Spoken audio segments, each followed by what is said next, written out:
on. Falcon hates puns and thinks that they're all wrong. One's American and one is an Aussie. Talking about StarCraft 2 and the esports scene. Hello and happy podcast day, Falcon Paladin. Happy podcast day. We have a lot to talk about today. Yeah, just a little bit. Little tiny bit, yes. Just a tiny book to read. Oh, you disappeared. Yes, a very, very large book to read. Yeah. That was like magic. I know you just raised your arm to scratch the back of your head or something, but from out of the corner of my eye, you went like this and then disappeared entirely on your green screen effect. It was impressive.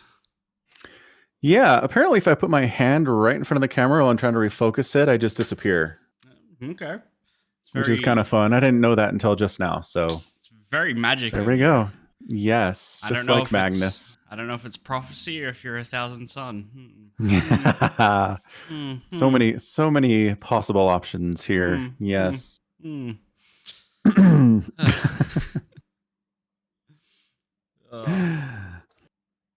So which would you like to start with?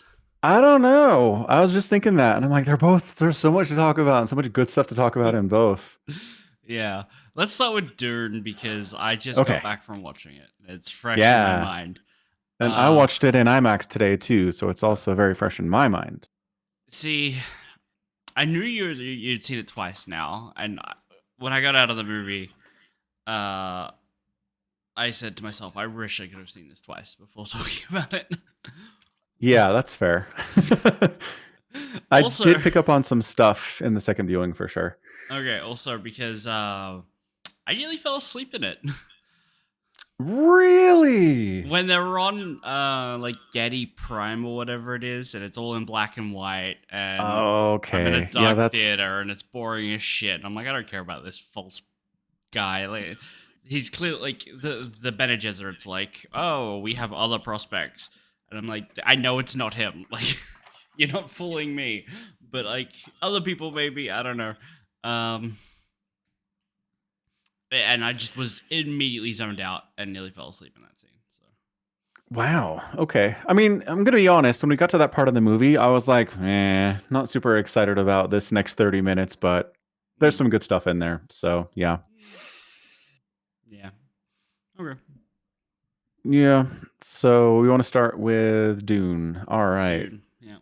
Yeah. So it picks up basically where Dune 1 left off after the duel between Paul and Jameis. Mm-hmm.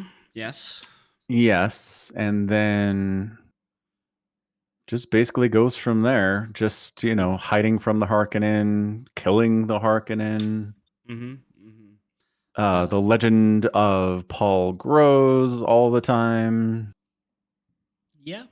Paul slowly learns the ways of the Fremen. That's basically what's going on for the bulk of the movie, it feels like. Certainly. Yeah. And then the transition here of Paul basically goes from, I don't want this prophecy. This is stupid. This is Bene Gesserit bullshit. I just want revenge on my dad, and I want to be incorporated with the Fremen people and learn their ways and, become friends with them.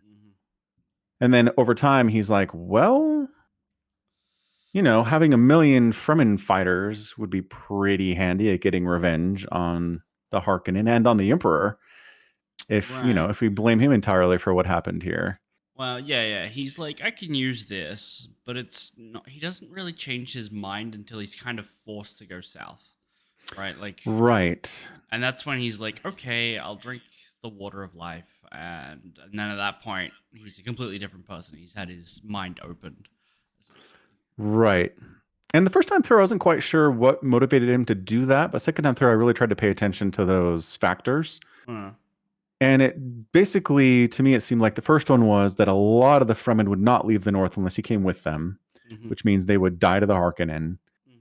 The other one was that he had a vision about his sister talking to him that said that he needs to understand his past so he can see the future, which would help him stay alive. Yeah. Did he have that vision of his sister while he was drinking the liquid, though? I think he did. You're right. He didn't see Anya Taylor-Joy until after he drank the worm fluid. I gotta say, we had a little conversation off podcast about characters with wasted roles in this movie, and you complained about the wrong person. Well, no, because that was a cameo. They're like, Anya Taylor-Joy, we want you to be in one scene, say 4 things, and then we'll use you more in the 3rd movie. I'm okay with that.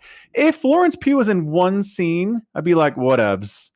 It's cool. It's a cameo. She was in 3 scenes. No, that is not true. No. She gets the journal entries that she's dictating. She gets conversations with her dad and the Bene Gesserit. She's in the whole final, I don't know, 5th, the last part of the movie. She shows up on Dune and she's involved in all of that stuff. She's present. Yeah, that's what I'm saying. She's present. She doesn't get to do anything. You're blowing your mic out. What the hell are you doing? Oh, sorry. Let me see if I can fix that. You might be on the wrong settings. Yep. Sorry. What the heck? And now you are quiet AF. Let's bump you back up. Too quiet? No, but I can fix you. It's all good. Okay. Yeah. You're good. Yeah, sorry. Windows is like, your output volume should be at 90 instead of 14. Okay, cool. Thanks, Windows. You suck. Huge difference. Yeah, massive difference. Anyway, so look. You're right. Anya Taylor-Joy's in there for one friggin' scene, and it's not even really a scene. It's a hallucination. It's a dream. Did they need to show his sister as an adult later in her life standing on a beach to get that point across? Or would just the embryonic telepathic conversation that the mother's been enjoying this entire time, would that have been enough? I think that would have been enough.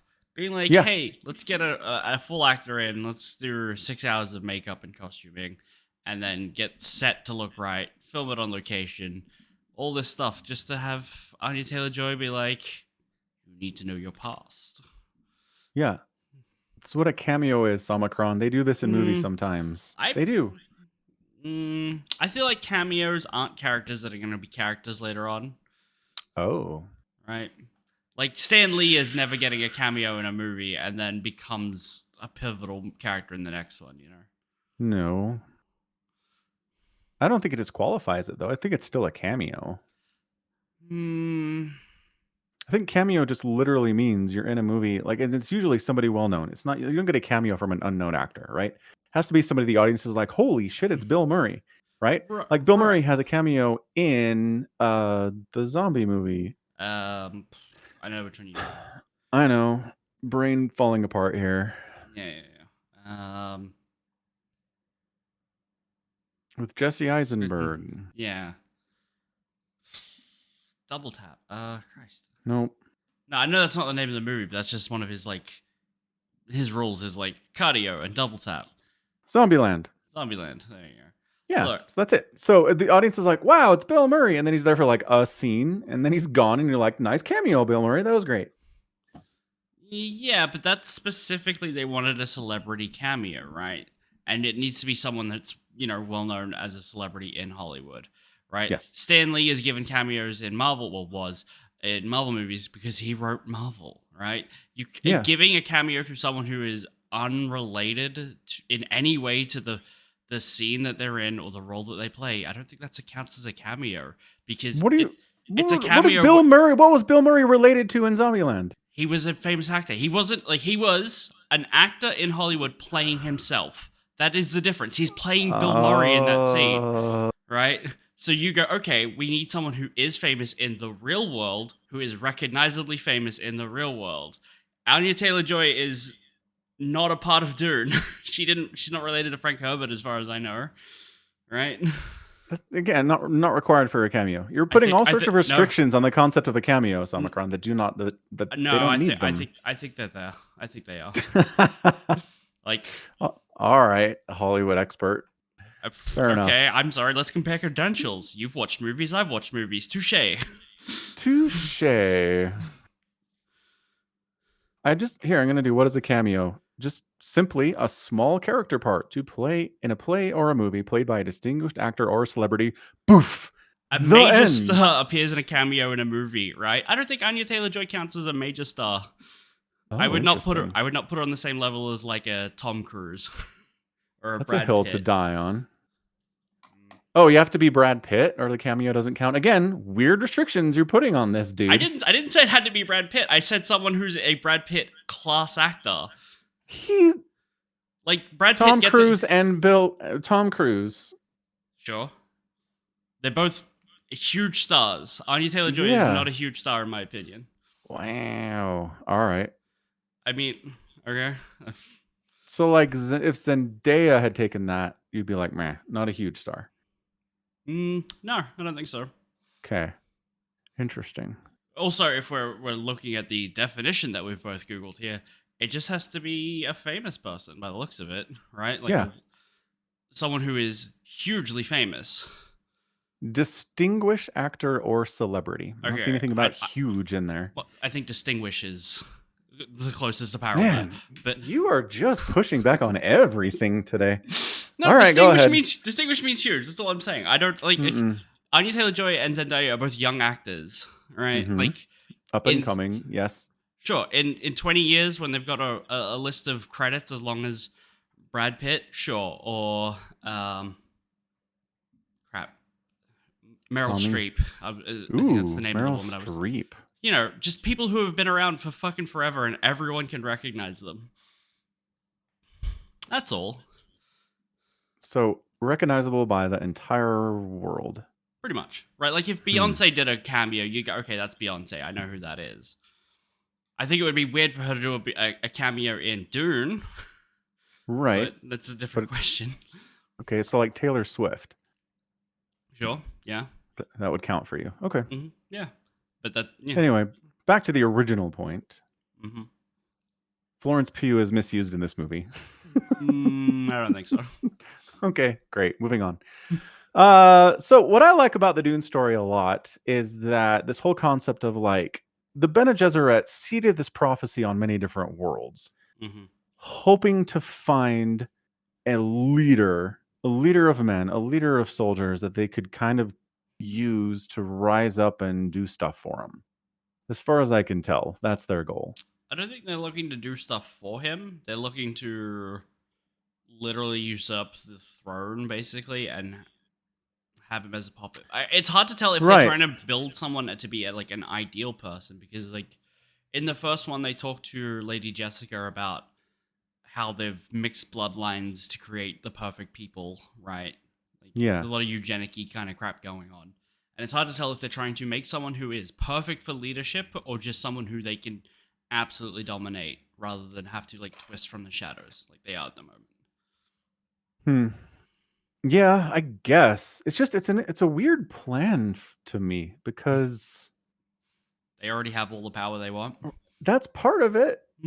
Like Florence Pugh's like, you really had to wipe out the Atreides, and the Bene Gesserit mother's like, yeah, they were headstrong and they weren't listening to us, so they had to die. And the Emperor thinks it was his idea, but it totally wasn't, right? Right. Well, so if they have the ability to convince the Emperor to wipe out an entire great house, what other power do they need? Like all the power below that's within their reach, right? So,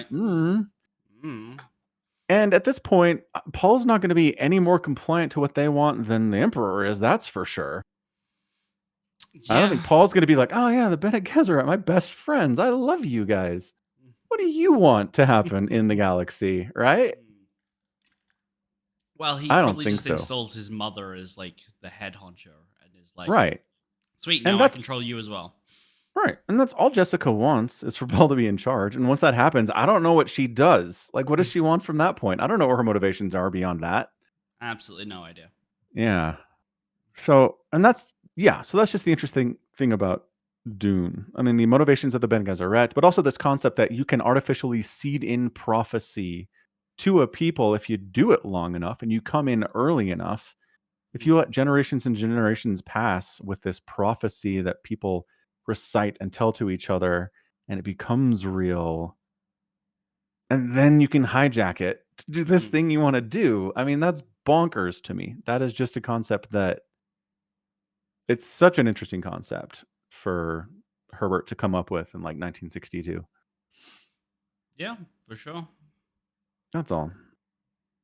Sorry, I'm still reading definitions of cameo. Oh, that's fun.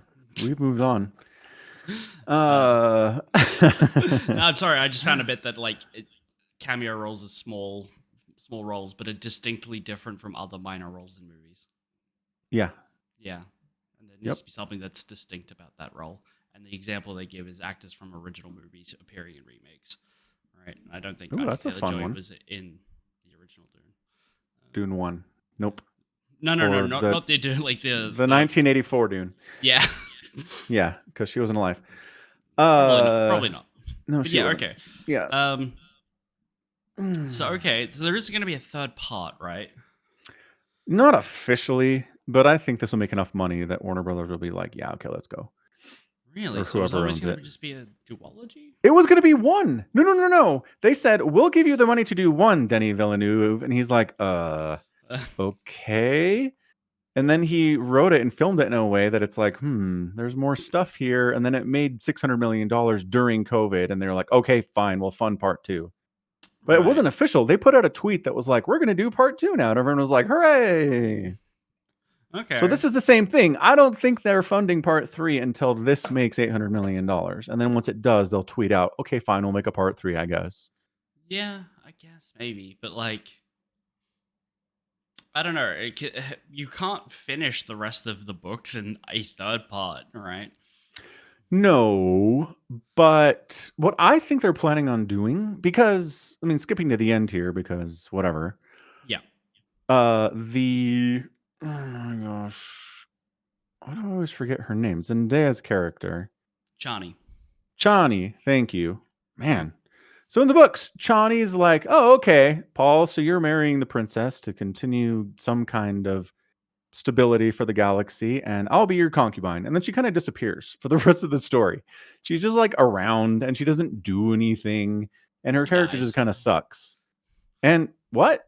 She dies. When does she die? In one of the books. Oh, later. She dies, right? Yeah, and then Paul gets offered her resurrection but declines it. Because he knows awesome he'll fuck stuff. up the golden path. Like, there's some like interpersonal play with him that still happens. I don't know how much, but like, because I've not read the books, I've just read the wiki a ton. Right. So here at the end of this film, Chani's like, "Fuck you and fuck your Muad'Dib bullshit," right? And bails. Right? She's like, "I'm out." Everybody else bows. Everybody else is all Lisa Al Gaib, and she's like, "Nope, not my prophet, not my Jesus. I'm out of here." Mm-hmm. And then she sandworm rides somewhere else, and like she's doing her own thing. And they're very specific. The music that ends the film is her theme, and the credits are her theme. They're very much like, this is Chani's. This is how the story affects Chani at the end. This is not how it affects Paul or the rest of the galaxy or anybody else. This is how this affects her. And I really think if they do a third part, they might change more stuff about the story than they have in the first 2. If they give Chani more of a storyline and more of her own ability to make choices in the story, which I think could be interesting. I mean, I think it could be interesting, that's for sure. But yeah. I mean, Paul's been having a ton of visions. He drinks the water of life, and then he's like, the visions are clear. I see them perfectly. Yeah. And he's like, she will come to understand this in time, right? Like, after he's got clarity. But one of the visions that he had when he didn't have clarity in the first movie is of him in a dropship with Chani on Caladan. And there's like people chanting and calling their names. So it's like, okay, if these other visions are still true, then she comes back to him and they kiss and make up. I don't know. Yeah, that's entirely possible too. I mean, I think the whole point of those visions, especially, he even talks about it after he drinks the water of life, is that there are all these possible futures I can see. Right? I can see stuff, and some of it doesn't happen, and some of it doesn't happen, and I can kind of choose this path. This is what's going to happen, right? So yeah, I think they can do that. They can have them get back together. They could have that not happen and just say the vision in the first movie is just a potential future that he saw and didn't end up happening, right? Yeah, it's just it would be so much to change because if I remember correctly, Chani's the one that gives birth to Leto II. And he's the one who's like, I'm going to meld my body with the sandworms and live forever. And I really want to see that on screen. I think that's there's so much weird stuff in Dune, man. Totally fucking bonkers. Because, like, this is like a Messiah story set in a sci-fi world, and everyone's like, yeah, I kind of like sci-fi. I'll go check it out. I hear it's got great writing. To then be like, you know, we drown sandworms to extract their venom, and it gives us hallucinations, and I'm going to become one, is really different. Absolutely. Yeah, Dune is weird.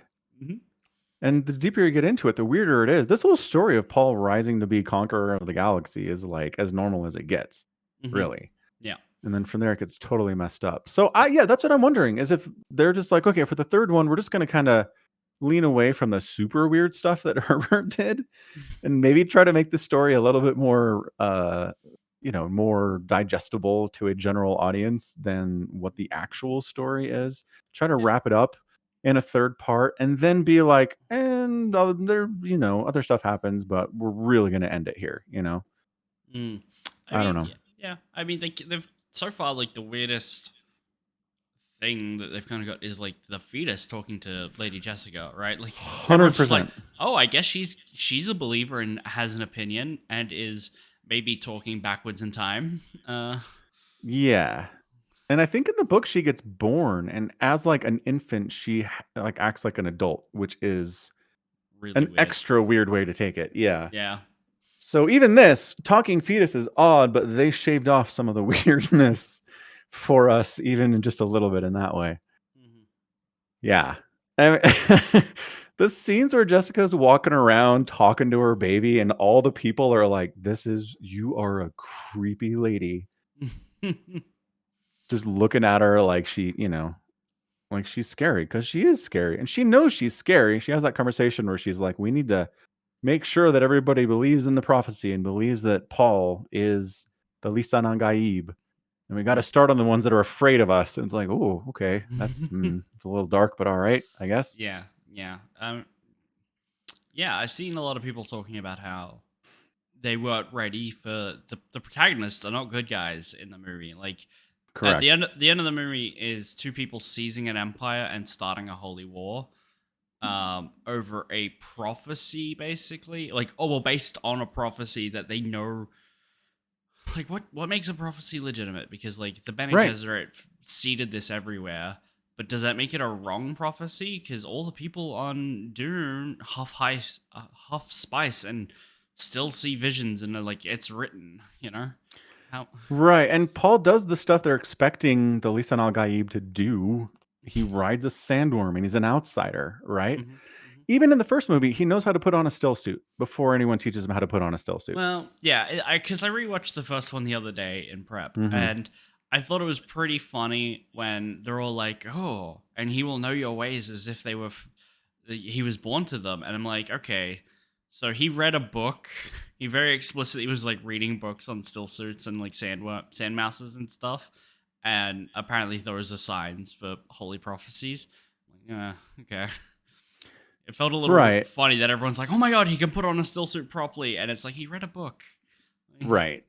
Although there's different things, like in this movie, he's trying to tell Chani the correct way to sandwalk based on this thing that he saw. And Chani's like, dude, seriously? And he's like, you know what? I'll shut up. That's fair, right? Like, I'm not saying the books he read had to be 100% correct, but it's like, okay, some of them were. Yeah, like, no, definitely. Like, very, very wisely, he never corrects. Like, he never tells anyone that he knows how to speak their language, right?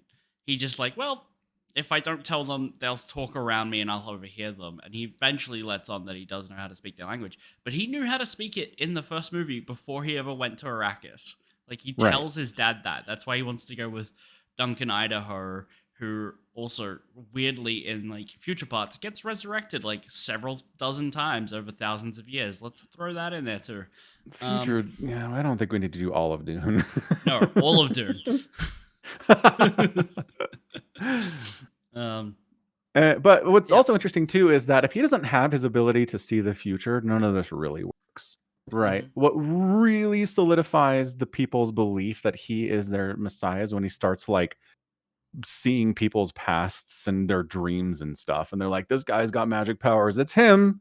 Mm-hmm. And if he's just Paul, he's just a regular dude. And he's like, I am Muad'Dib. Everyone's like, I mean, yeah, you know how to put on a still suit and you rode a sandworm, but like, Well, I mean, yeah, that's the thing. Is his visions enough to him to be like rightful ruler of the galaxy, though? I'm just saying that's what convinced the people, you know. They convinced the people, yeah. Yeah. Whether it gives him a moral right to do it, probably not. Probably not. I don't think so. Hey, I'm going to lead you guys to paradise on Dune. First step, get off Dune. Right. First step, get on these spaceships. You've never been on a spaceship. You've never been in space. Mm-hmm. I was like, what are we... You don't believe in the concept of swimming, but let's go to space. Right. You can't visualize a swimming pool. Like, we're going to dump you in space. Like 40% of these dudes are going to have mental breakdowns as soon as they get out of atmosphere. Right. They're going to be like, why are we floating? Yeah. Well, they probably have anti-gravity on the ship, but... Probably. But like, you know... Or no, artificial gravity, sorry. Mm-hmm. Yeah. I know what you mean. Like, yeah, it's interesting. Yeah, it is. It's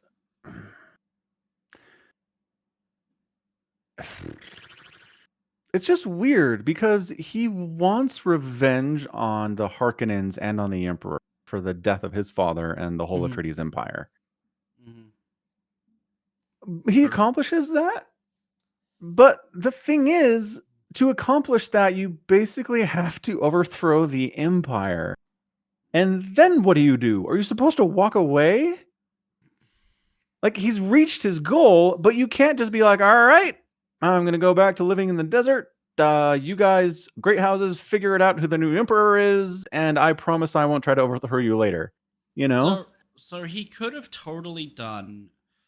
like everything that happened in the movie could have gone the exact same way, but if he never like called out the Emperor, like if he never found out the Emperor sanctioned it, right, and he just goes back to the town with his army and kills the just wipes out the Harkonnens. Yeah. I think the Emperor's like, sweet, you can be in charge. You're the Duke of Arrakis again. Yeah, nice. I quite probably, yeah. Right? So that's easy. That's neat and easy revenge. But revenge against the Emperor of the Galaxy comes with weird choices after you've gotten revenge on him, you know? I don't know. And the other thing is, the great houses don't accept his ascendancy anyway. So, like, why bother marrying the princess? You're trying to give yourself legitimacy. And if they're like, nope, anyway, then just bring Johnny with you and it's fine, you know? Right. I mean, I think marrying the princess is like a political hostage for him. It's like, I need to keep you alive because if the other great houses want to attack me, they need to keep you alive because they'll want to marry you for the exact same reasons. Well, and he's keeping the emperor alive too. True. So, wow, the former emperor. Right. Former emperor. Personal favor for her. Yeah. She's compliant. Yeah, and also that I was not expecting Christopher Walken. Me neither. That was the greatest surprise. I was like, Christopher Walken. He's still alive? He was so good. I loved him in Severance. That was another thing. I was like, it's Christopher Walken. I had no idea he was in this. He just keeps popping up and stuff and not like being announced as being in the thing. It's good. Yeah, I thought he was great. Yeah. I think he was. I mean, I don't know. I think he was wasted in that role. Good stuff. Because I mostly know him as like a comedic actor. Like, I think the first Christopher Walken movie I saw was Click with Adam Sandler. That's fair. So he's kind of funny in that. That's kind of the role he lives in my mind, you know? Yeah, and a lot of the time he is funny because he's a funny looking guy. So it kind of lends to like comedy with him. Right. He has a hilarious monologue in Pulp Fiction. You've seen that one? I have seen Pulp Fiction, yeah. Where he gives young Bruce Willis his watch, his dad's watch from Vietnam. Oh my gosh. Smuggled it out in his ass. Yes. Come on. That's Christopher Walken peak. That is incredible. Yeah. Yeah. And so here, he's not asked to do that. He's not asked to be funny. He's not asked to project anything. He's an old guy who's had power for a long time, and he has a couple moments. He tells Paul why Leto Atreides had to die. I thought that was a pretty good scene with him. Yeah. No, I agree. Yeah, I thought it was fun. What are you trying to figure out? Oh, I'm just looking at his IMDb. filmography. Yeah. Mm-hmm. Yep. It's like 8,000 things. Oh yeah, he's been working since 1966. Yeah. So when his first movie appearance was Barefoot in Athens. Ooh, in 1966, huh? Yeah. He played who? Lamprocles. Never heard of him. No. Socrates' eldest son. Sure. I don't know if that character's made up or not. Absolutely no idea. Probably. All characters are made up. Ha. He was in Joe Dirt. Yep. Yeah, Walken is great. The cast is phenomenal. There's nobody in this movie where I was like, well, that's a weak link. And even like Dave Bautista, who's a professional wrestler turned actor, who's been spotty at times. I think this was his best performance ever. I think he was very good on Dave Bautista scale. Okay, on the Dave Bautista scale, sure. He was a 7, right, on the Dave Bautista scale. On the regular actor, he's still a 2. He managed to turn up on set and costumes fit him. Like, congratulations. That kid's no, he wasn't just a plank of wood. He does a pretty good job showing emotions, at least rage and fear and like embarrassment and stuff. And even just confusion, which is an easy emotion to show. Right. But I thought the scene where Faye Raud is like, kiss my feet. And he was like, I really don't want to do this. Fuck you, man. But you have a knife to my throat. So I guess I'll do this. Like, he's really reluctant about it. I'm just saying. Maybe he was good. I'm just tired of Dave Bautista getting roles where he's got to be covered in monochrome body paint, right? Like in Guardians of the Galaxy, he's just all blue. And like he doesn't express well in all blue. And then here he's all white, you know? Yeah. I don't think he needed makeup for that. He's pretty white. I don't think he's like ashen pale though. Maybe they had him stay inside for a few months. Maybe. He's fine. He's not like so weak the chain is going to break, weakest link, but he's not. There's a reason he's not getting Paul Atreides' role, you know? Sure, and it's not because he's not a 20-something-year-old guy anymore, you know? Yeah. I mean, he's not Baron Harkonnen because he's not Stellan fucking Skarsgård. Like, come on. Also true. Like, that's right. The level, like Rebecca Ferguson, Josh Brolin has a fairly minor part, and he was like he's carried movies, tons of movies before. I don't know. Timothy Chalamet, obviously. Yeah. Looking good, Dave. That is his picture on Wikipedia. I like it.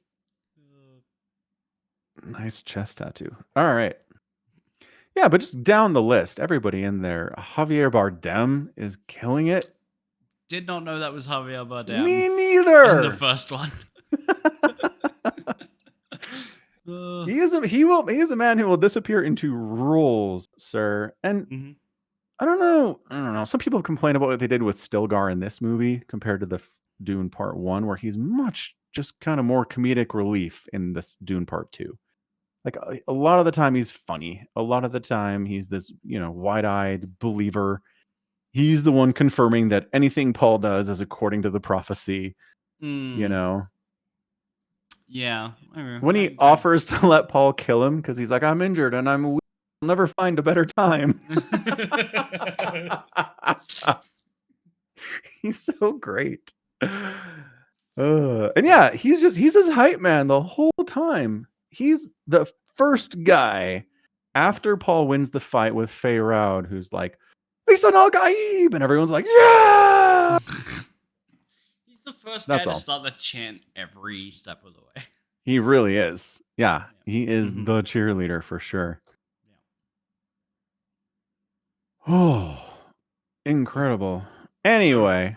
So far, Dune, budget 190 million, box office 182 so far. How much? 182 million on a budget of Good start. 190. Yeah. Yeah. I mean, they'll make money, but it needs to do a bit better. Yeah. And Dune Part 1 released during COVID. A lot of people in podcasts I listened to said they didn't get to see it in theaters because theaters were closed when this movie released. I saw it in theaters because Utah didn't give a crap about that stuff. And it was same day released on HBO. So that hurt its box office numbers too. And it still made $500 million.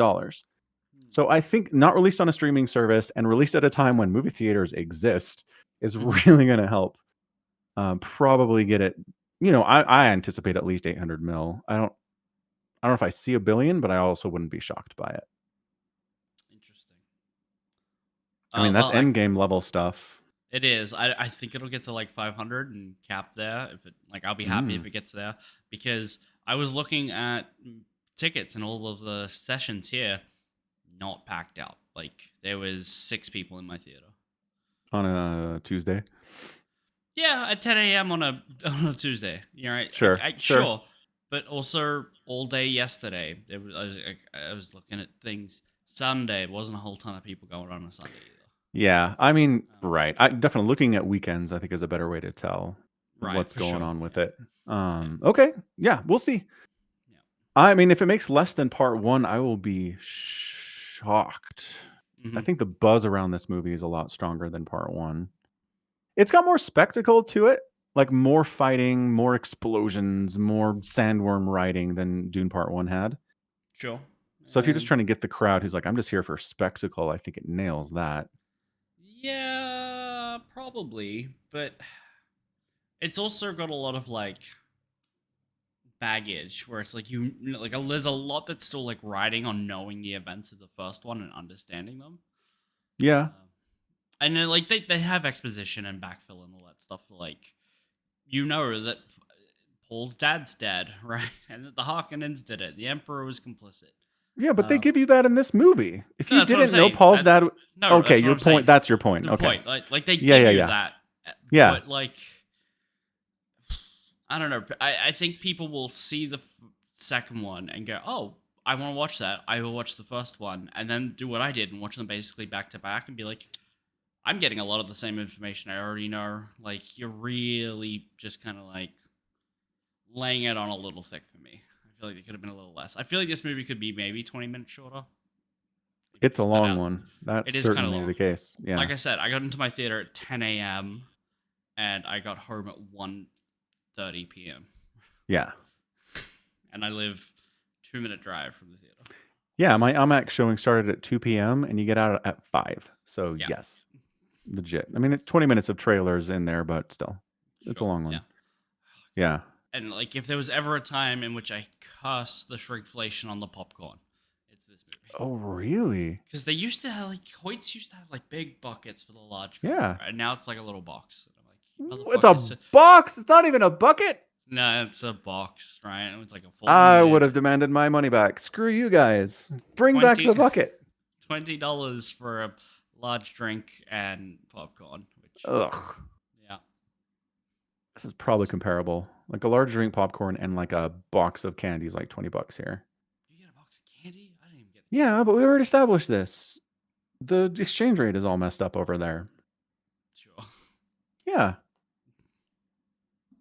Like $20 Australian is like 16 American, right? Didn't we have this discussion recently? 20 Australian is like 12.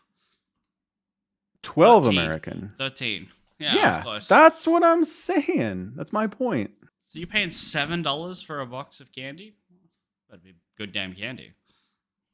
I mean, I don't know how it breaks down. I guess I could look at the receipt, but look, all I'm saying is for the amount I'm paying. If I'm paying like $40 to go see a movie, and it's give me a bucket of popcorn. Give me refills on that popcorn. Give me a little button on my chair that summons more popcorn.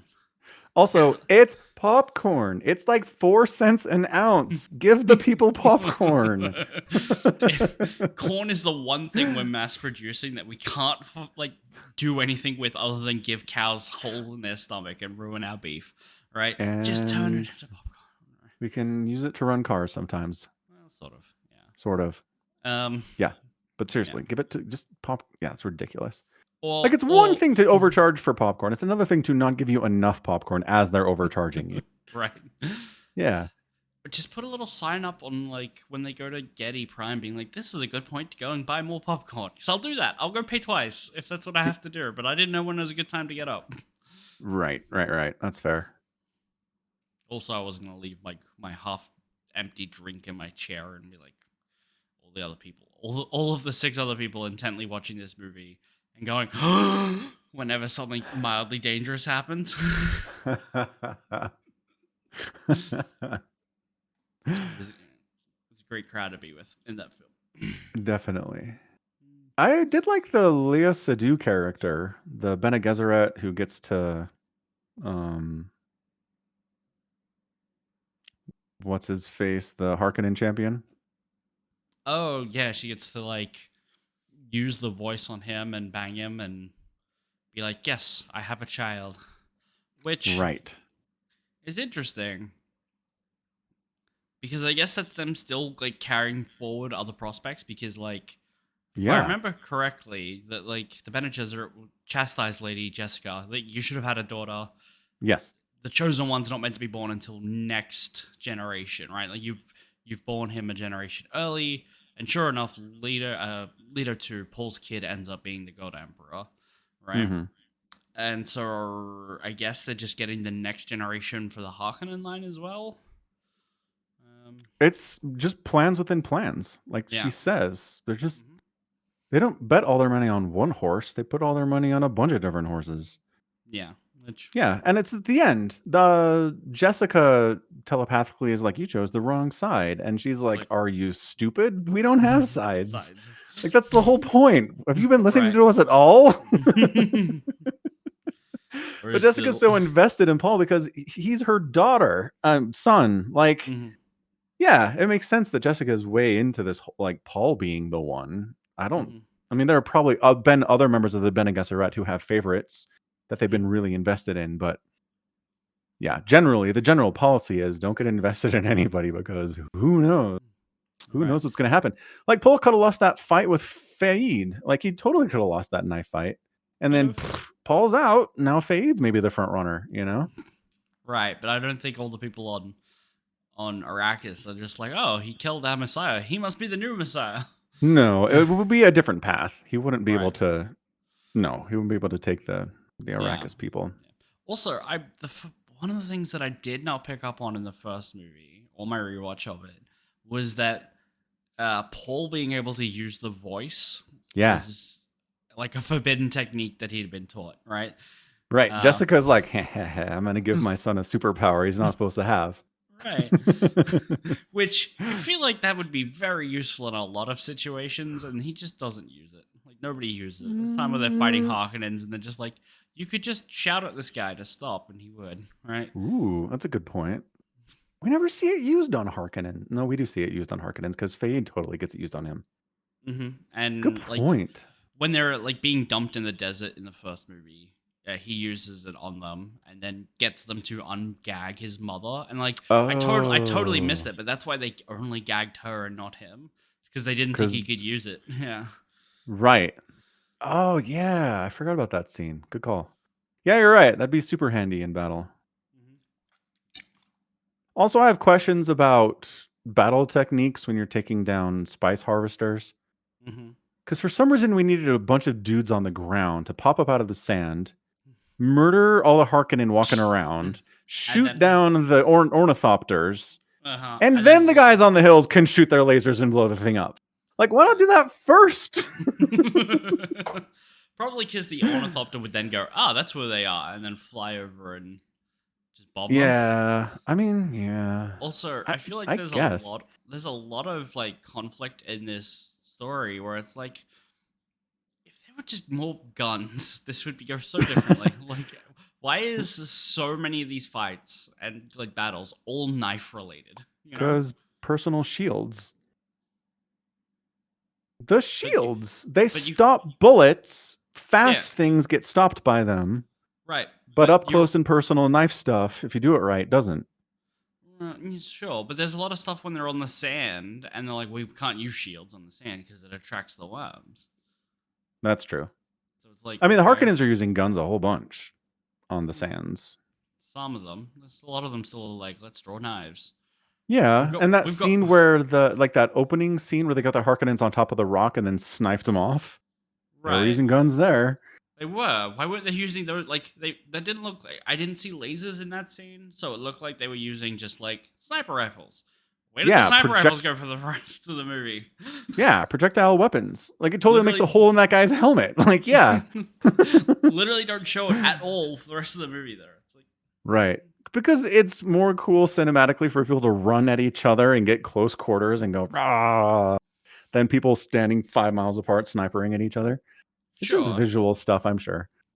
Yeah, I suppose. But it's just like when your entire enemy is just like charging up a sand dune and you've got a bunch of dudes with automatics and firing line, you know which side's going to win. So they just can't have guns, Yep, pretty much. Anyway. Yeah. And I love like when he finds Gurney again, he's basically smuggling spice. Mm-hmm. They are in the sand with breathing tubes. Mm-hmm. And then this harvester lands. How do they know the harvester was going to land there? Were they just going to lie there until one showed up? Because Leto foresaw it. Ah, right. Or had he had the water by that point? No. I don't think so, no. They're knocking out spice harvesters. He's doesn't do any of that after he's had the water of life. Yeah, I don't know. Maybe they've got just Intel. Teams laying in the desert all over the place. Just waiting. They find where the spice is and they just secrete teams there and they lay there for all day and hope a harvester shows up so they can kill it. Although, I don't know, it's pretty hard to miss a harvester being airlifted in across miles and miles of desert, right? Sure. You'd probably figure out its trajectory and, like, it's headed for this patch of spice. We'll just be there before it gets there, Well, yeah, but how do they get there before it does? They're flying it. Yeah. How do they get there? They get there faster on the radio? No, because there's people everywhere. Sure. You're just like, hey, guys in Sector C, it looks like there's a harvester flying in. It's going to head over to Area 4. Go get under the sand. It'll be there in 10 minutes, I feel like if it was showing them having radios, I might buy that. They have radios. That's how they know all the attacks at the north. Yeah, that's when true. When Phage shows up and is blowing up all the sitches, they hear about it through the radio. But that's like base radio, right? We have an established landline or a bigger satellite dish in our base, not each of our squads in the field have their own personal walkie-talkie, I don't think it'd be that hard. Also, that's like the shields and radio is the only technology that we see like people use. Spaceships, sure. That little transcription device that Florence Pugh has, sure. There's just not a lot of tech in this, No. Yeah. Which I think is an interesting choice. You think that was purposeful? You think Herbert was like, I'm going to keep the influence of future technology low? Or is he just like, I can't come up with many ideas for future technology. We'll have radios and these really weird personal shields, Yeah, I've absolutely no idea what he was thinking. Because I don't know. It's like it's a pretty similar world thing to like Warhammer, because like Warhammer ripped off a ton of Dune, as did a ton of other things. Yes. Star Wars. Yeah. And like 40K is like, oh yeah, here's your guardsmen. They have las guns, but like also here's a radio. Like so. Yeah. We've got 40-story tall Titans that are marvels of technology, but also communications difficult. Yeah. Right. Right. It's like, well, we're gonna give you guys a lasgun, a radio. It's not gonna. You can't route it through the giant walking radio dish of a battle tank. No. Yeah. Yeah. It just tends to ground it, I Yeah. think. I think that's probably it. Like, I think if he wrote in magical tech that could do wonderful things, he would then have to write himself out of like having to use it. Yeah. Yep.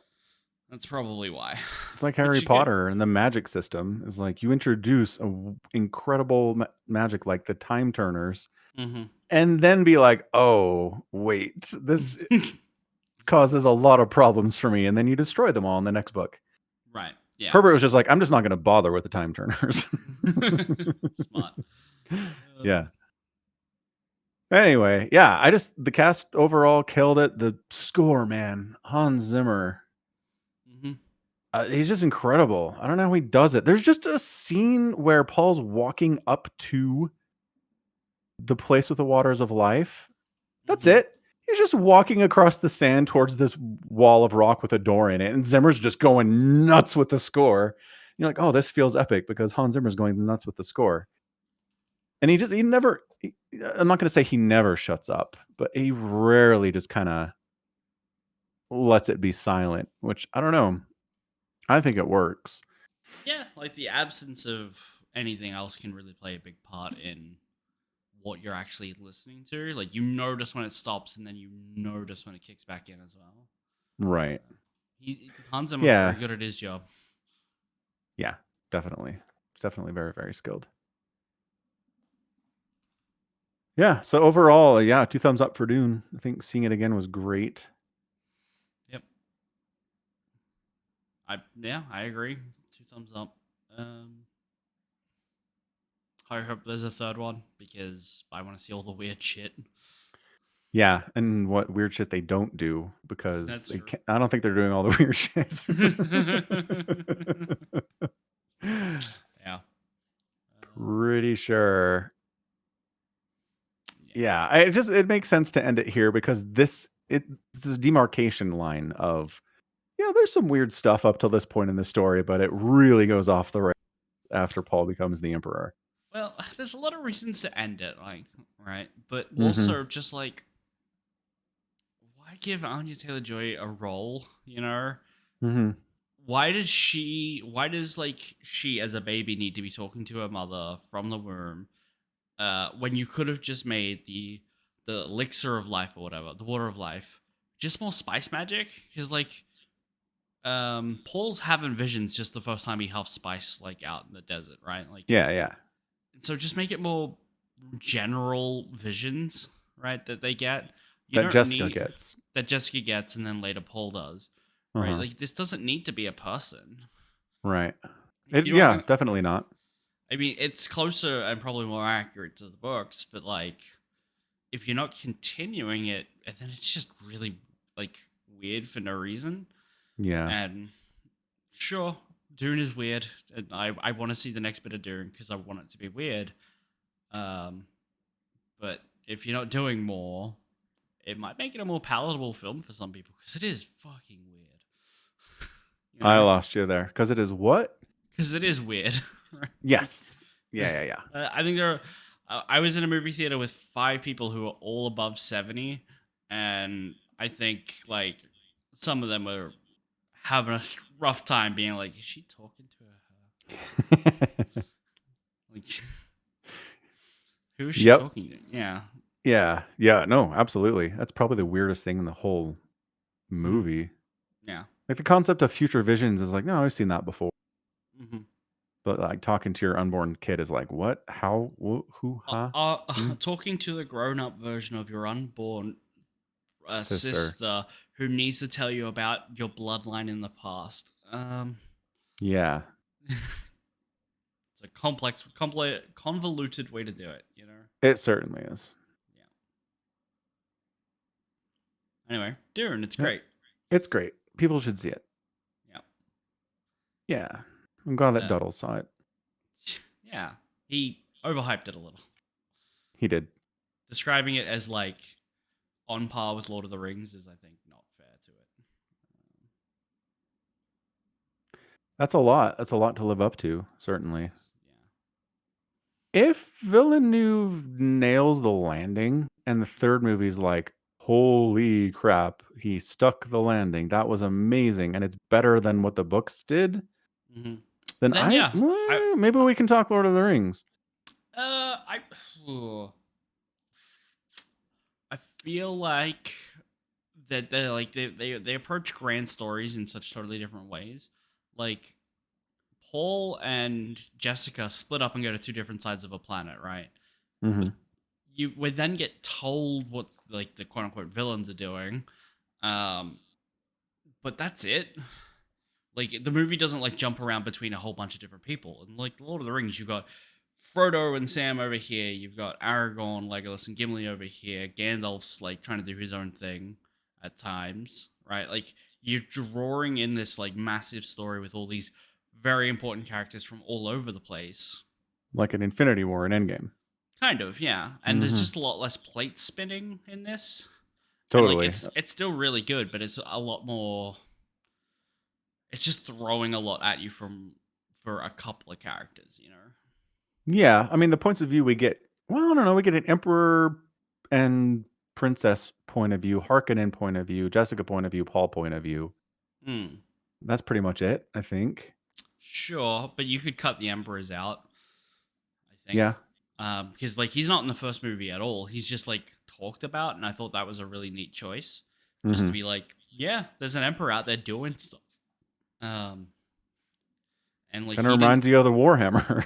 Yeah, kind of. Yeah, almost certainly. But like, there was clearly a point in which they could have thrown him in there. They could have just been like, "Oh, here comes the like the bearers of the change or whatever, signing over Arrakis to the Atreides house. Here's the Emperor. Come on his ship." Right? Like, you could have totally done that, and nobody would have batted an eye. Instead, they were like, "No, here is his emissaries. He's not coming all the way there." But right. But then like, some guy on Arrakis sends him a scroll, and he's like, "Fuck, better go to Arrakis."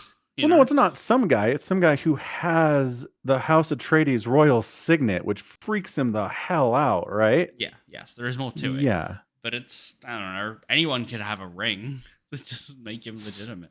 Certainly. And yeah, I thought that too. Like, why come down to Arrakis? Arrakis sucks. It's a dangerous place. Stay up in orbit, man. Yeah. Yeah. I think that boils down to overconfidence. That's like, look, I'm the emperor of the entire galaxy. Nothing bad can happen to me. I'm going to go down here. I'm going to project strength. I'm going to deal with this Muad'Dib. Spice production will go back to normal and we'll all be happy. Give me a weekend, you know? Yeah. And then a giant storm and sandworms and nukes. Nukes are involved. Atomics, yeah. Yeah. And everything goes bad. But in fairness, you're dealing with a Muad'Dib character who can see the future, is following the exact path that leads to your downfall. So not much you could have done about that, right? Right. Yeah. That's a complaint that I saw, was like, it's almost easy for Paul and his forces to conquer the Emperor's forces. And it's like, well, when you can see the future and specifically choose to do the things that lead to the outcome you want, yeah, it's going to look easy. That's also a point to be made, which is Paul can see the future and knows what he has to do, but like, it still means that all the things that he needs to do are easy because they're just within his reach, right? Like, doing it is still all things. Like, he doesn't need to be the Bene Gesserit and manipulate vast populations of the entire galactic civilization to get what they want, right? He just has to like be in the right place with a rocket launcher team, you know? Right. What's the quote? The correct amount of power applied specifically at the right place at the right time can do more than an entire army, you know? Yeah. No, I agree, but it's like, I in principle I agree with that, but it still just looks very easy. It's like, oh, okay. Turns out destabilizing the galaxy is a stepping stone, you know? Yeah, got it taken care of. I did like that why am I forgetting what they're called? The Fremen. Thank you. The Fremen. The Fremen are rolling with the Atreides house flag throughout the battle. And I'm like, that's a nice touch. Yeah. They're like, we accept Muad'Dib, he's one of us, but we accept his past and who he is and where he came from, what he wants to accomplish here. So we'll ride with the Atreides flag and just kind of back from the dead moment there. Yeah, no, I liked it. Yeah, me too. And I guess just the last point, just the sandworm riding stuff. Like really fun. That scene where they're like, all right, you got to ride a sandworm. You might die. No Outworlder has ever done this. We've taught you. Go for it. And then it shows up and they're like, holy crap, that's a big one. Good luck, dude. I think it's very suspicious that they'd never show anyone getting off the sandworm. Yeah. Does it like stop for you and let you hop off? It has to. It has to. There's literally no other way to disembark a sandworm. Because Jessica's in like a friggin' palanquin. Like they didn't jump off a sand dune carrying that thing and then like fling themselves off it when they got to the south. Right. Yeah. The sandworms have to be a little bit more accommodating than they showed us in this movie.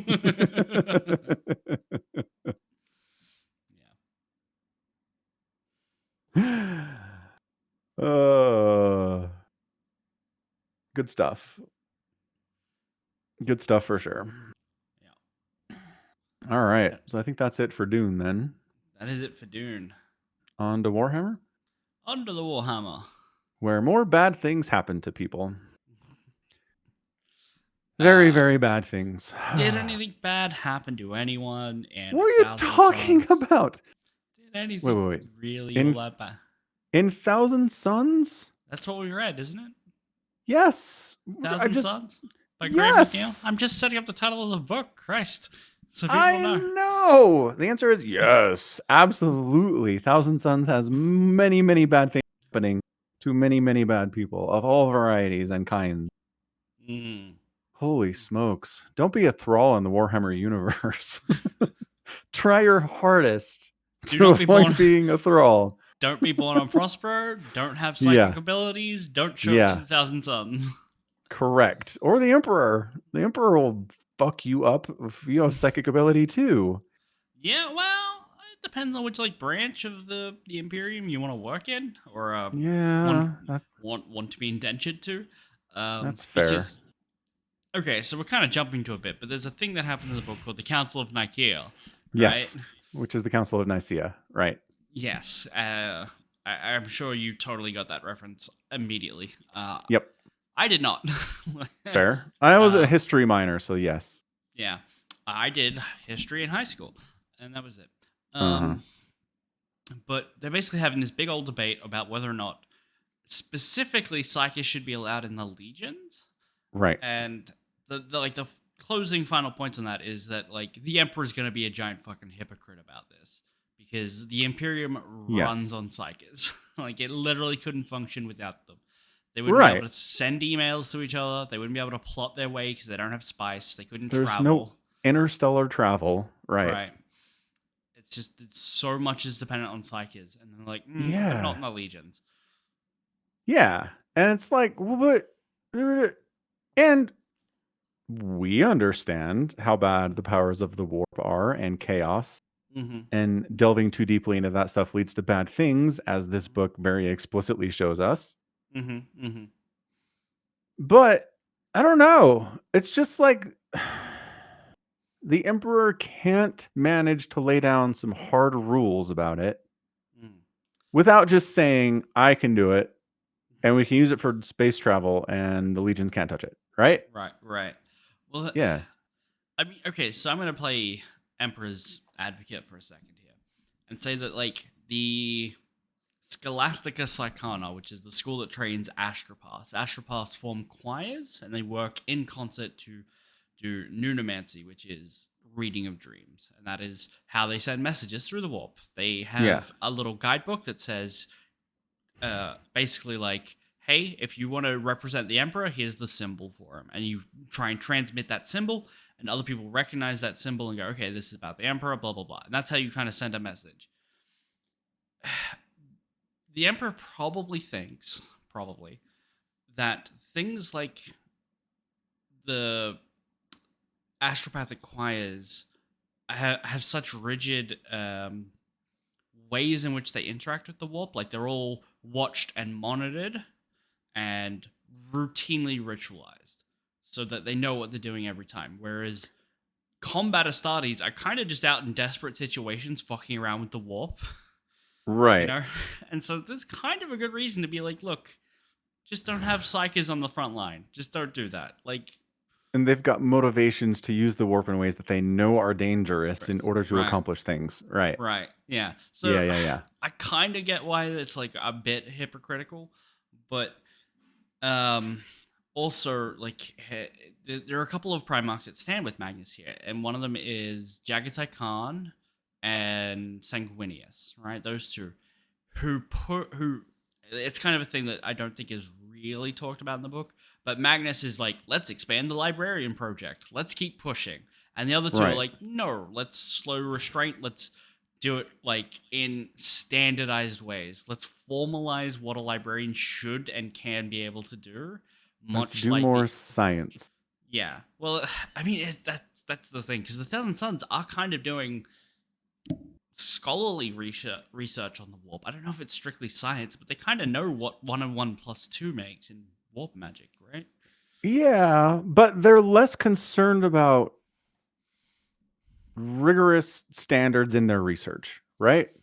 A little bit less worry, because they just kind of assume that what the knowledge that they have works for everyone, right? Like the Magnus teaches them to go up into the numerancies in their mind or whatever, and it just works for everyone. Like they don't get it immediately, but they're all able to do it. So they just assume that, oh, whatever we study and whatever we work out is just how it is. Right. Which isn't scientific, but it's certainly a method, right? For imparting like a strict guideline on how to access the warp. Sure. It's a scale, from one end being entirely rigid in how you approach this, and the other end being like no structure at all. Right. There's somewhere in the middle there. Yeah. Definitely.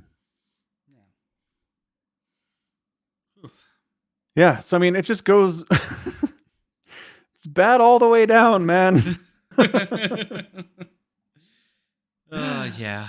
The first part of the story, they accidentally awaken 2 giant Titans. They're Titans. Yeah. They're Eldar Titans. I can't remember what they're called. They don't do the thing where they're just like, yes, that is an Eldari Titan. It is called a blah blah blah. Like these are their names. I guess they literally just call them Titans. I think they do. Like they call them in the book, but like like I'm looking on the wiki and like, they're just literally called like a Warlock Titan. That's boring. It's like the Tau like tanks and stuff are called like Devilfishes, and that's like the Tau's word for it. And sometimes books will fall into the trap where like all the Imperials know the word Devilfish.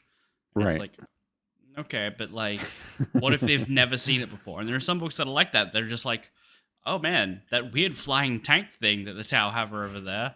And I thought that's what they were kind of doing in this, where like the Thousand Sons just don't know what these Titans are called. So like they look like our Titans, because they keep referencing like Volcanus Magna or whatever it is that's like guarding their own tomb. The Pire cult, I should say. Like, wow, it looks like a Titan. And it's like, oh, okay. So they're just like referencing no, according to the wiki, like it's just a Titan. They just that's what the Eldar called it, that's for sure. Yeah, that's what the Eldar called it. Yeah. A Phantom Titan, a Warlock Titan, or a Revenant Scout Titan. Ooh, what great names. So yeah, they go down to this planet,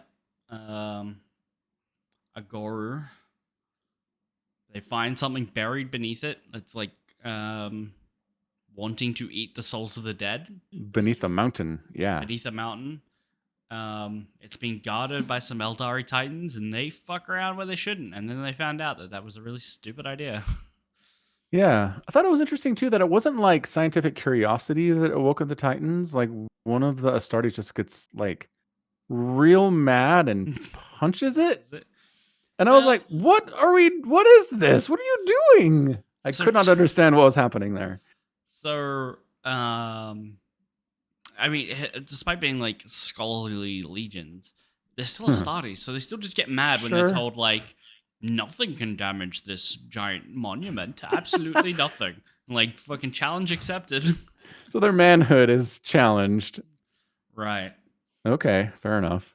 But I think that just it's not the punching that the guy does to it that damages it, because it references that the demon that's bound below is like breaking free, and that's its black tendrils awake. Like it's like, oh, okay, psychic essence from the planet detected. We're awake now. You know? Okay. Yeah. So I think it's kind of coincidental that this guy's like punching on it, trying to break it, and he's like, "Ha! Look, I put a crack in it. Ha ha." Right. And the dude's like, "Holy crap, you put a crack in it." And then bad stuff comes out and everything goes to shit. Mm-hmm. Yeah. Yeah. And the people of Agora are like, "Oh, we can appease the Titans by like offering out souls and like killing ourselves to feed, like the demon just wants our dead. Let's just give him dead people." And Magnus is like, "No, don't do that. That's a fucking terrible idea."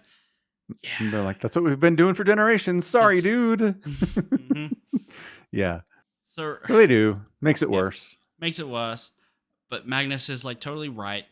It's an example of Magnus having supreme confidence in his abilities and knowledge and being right. And boy, is that not foreshadowing for every other interaction Magnus is going to have for the rest of his life. Yeah, it gets, It gets real bad real fast for him. Yeah. So that's part one. Oh, and we meet some wonderful psychic remembrances. We do. In this series, isn't that great? Because Graham likes giving us regular-ish humans to relate to in the story of Astartes and Primarchs. Yeah. They're good. So we have Callista Eris, Lemuel Galman, Camille Shivani, and Mahavastu Kalamakis. Yes. He's the recorder guy, right? He is the scrivener extraordinaire to Magnus. His job is just basically to follow Magnus around and like record everything he says. Right. Wonderful. Which is especially interesting because Magnus has clearly put a spell on him to go into a trance whenever he's writing and write in languages he doesn't know. Yeah. It's interesting stuff because I feel like you could get anyone for that. Why do you get like this guy who is lauded in this role for it? Do you just need to keep up the appearance that like, I'm a Primarch, I will have the best remembrance scrivener you can possibly imagine? Probably. I bet you're probably right about that. Because later he's like, I don't remember anything I've ever written about Magnus. Kind of driving me crazy. Yeah. Yeah. Turns out he's probably written a lot of heretical shit. Probably a bunch of it. The mind, like the spell that he's put on it is probably honestly just to protect him. Magnus probably thinks he's doing that guy a kindness. Yeah, that's probably right. Yeah. That's good stuff. And then other remembrancer is sometimes struck by incredibly painful seizures wherein she says future stuff that's going to happen. Yes. And it's horrible and really bad, and she's terrified of it. Yep. That's Callista Eris. Yeah, she seems to have the least control over her abilities. 100%. She's like lying in bed one night and she's gripped by this thing and she's like, I need this potion thing, but it's across the room. Shit. It's like, oh, wow. You really should probably keep that by your bed. Right. Just a thought. If this thing comes on fast, maybe not having to cross the room would be a good thing for you. Maybe put it on the bedside table. Keep it in the book you're hiding it in, but like... Yeah. Yeah, so she can see the future. Then we have Camille Shivani. Yep. Who can touch things and know their history, which is fun when she... Amazing. It's so fun when she's like got her picture and she's taking photos, and it introduced you to that like ability by being like, she got the pic from her dad, who bought it off a guy who traded for it off this miner who looted it off a corpse of a guy he murdered. You know? Right. And you're like, that's a lot of detail somehow. It's a fun introduction to her powers, and someone deserves a fun introduction in this book. Absolutely. Yeah. And her powers are kind of rough. If she picks up something where the last owner of the thing like had a lot of mental anguish, some kind of pain involved, like she totally feels that, and that's not fun. Right. Yeah. But like not trading for terrible future visions where you lose your mind for days. Mm-hmm. Yeah. Definitely not. And then Lemuel just has some light aptitude for accessing the warp. Yeah, the thing that he can do the most is like reading an aura, so he can like he later learns to like how to impart feeling onto someone's aura, and they can like be manipulated like that. But mostly like what the he Emperor does. Yeah, like the Emperor. Mm-hmm. But mostly he just reads it and knows like what people are feeling. Right. Yeah. And then Araman tries to teach him like future sight and stuff, and he's just like, I suck at this. Like I really like most psychers, they're good at one thing, and that's pretty much it. Yeah. And they have a conversation too early in the book where they're like, so we all have these, abilities. Interesting power. Like, were we chosen to come here at random? No, it doesn't look He's like, how many remembrancers do we think have special abilities, right? And then statistically, for those few, 3 of them to end up on the same assignment is like, what? And especially that assignment's beyond the Thousand Suns, because I think it's Magnus or Araman that's telling Lemuel, but the story of like the foundation of the Thousand Suns back on Terra, which is it's Araman, yeah. Yeah, the Emperor walked through amongst his people and handpicked all of the Astartes himself. And it's like, oh, okay, so the Astartes were handpicked. What was special about them? They were all fucking psychers. Right. So, like, the Emperor knew what he was doing then. And I love it's like after all the bad stuff that happened to the Thousand Suns, there were 1,000 of us left. And Lemmy was like, wait, but you were called that before all the bad stuff. And he's like, the Emperor sees stuff, man. Like, when he formed us, he's like, this is going to end poorly. Let's give a little hint about that today. The Emperor is kind of a dick. Kind of. But I think there's a thing that Araman's skipping over here, which is when they were like leaving Terra and they just like finally reached there's a thing in like the lore where it's called like the Legion reached Primus readiness or some shit, right? Which is just to say they meet the bare minimum to be a fighting force as a Legion. It's 1,000 Marines. And so when they were leaving Terra, the 1,000 Suns were also 1,000 Suns at that time. Right. There was literally 1,000 of them because that's the grade that they needed to make. So was the Emperor being a dick, being like, this is going to end terribly for all of you, and I'm going to tell you that now by calling you the 1,000 Suns? Or was there just 1,000 of them? Yeah. But it is interesting. Like, it's noteworthy that their name never changed. Like, they were the 1,000 Sons of Terra. They found Magnus. Magnus didn't feel the need to change them. And then they continued to just keep it, you know? Whereas, like, the Lunar Wolves became the Sons of Horus. The Warborn became the Ultramarines. The Warhounds became the World Eaters. I think it's the Unremembered Princes became the Dark Angels. Like, a lot of the legions had names before they found their Primarch that just changed with the character of the legion as well. But the 1,000 Suns, despite growing beyond 1,000 Suns and finding Magnus, who then saved them at around 1,000 Suns, decided to keep it. Thought it was a good omen? I don't know. No, I need to see. What do you need How many of them are at the end of the book? Oh, about 1,000. Okay, I thought so. That's very much the next point. Yeah, there's a line that like they end up on the planet of the sorcerers, and like a couple of them are still falling to the flesh change, but at the end it was 1,046 or something. You know. So anytime you get above 1,000, start looking around and like figuring out who's gonna die. Right. Imagine if you're fated. That was the key to the flesh change the entire time. It would only ravage their numbers until they were back down to 1,000. Yeah. God. That was the logic behind that thing. I don't think it's true, but you know, why not? Yeah. That's funny. Anywho, Yeah, so that whole thing happens. They go down under the mountain. Magnus goes into the warp. He finds a demon, at least what he thinks is a demon. He toys with it because at least he believes he can crush it with barely any effort of his supreme might that he's mastered. Has a little bit of a chat, and the demon's like, I've got no reason to lie to you. You're fucked, dude. Right. I've got no reason to lie. Bad times are coming. Another prophecy, basically, that nobody can do anything about. Right, as usual. But this is kind of interesting because it's basically later revealed that this is the same demon that he finds later, and so he interacts with this several times, but it's also the one that he bargained with to save his legion. And it might not be just a demon, it might just be one of the Chaos Gods, which is especially interesting because they never outright say that in this book. That it's one of the things that you just kind of know, which is some of the traitor legions fall to Chaos Undivided, like Lorgar and the Word Bearers. They worship all the Chaos Gods, all 4 of them.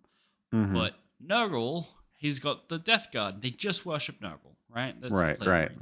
The Thousand Sons just worship Tzeentch, the god of change. And like they've clearly been fucked into that position, right? Yeah. Like they don't come at it like as a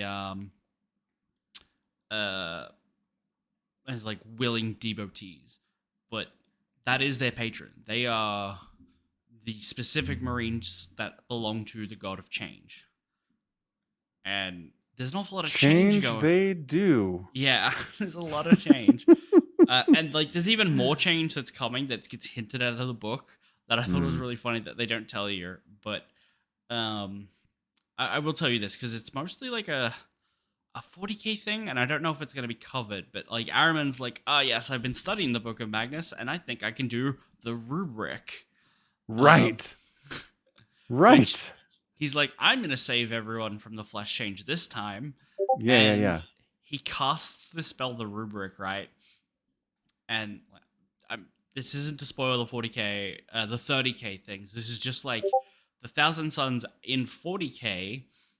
A handful of sorcerers, less than 1,000, a lot less than 1,000, like maybe like 50 sorcerers, and then all of the other Space Marines are just empty suits with souls bound to it, filled with dust, right?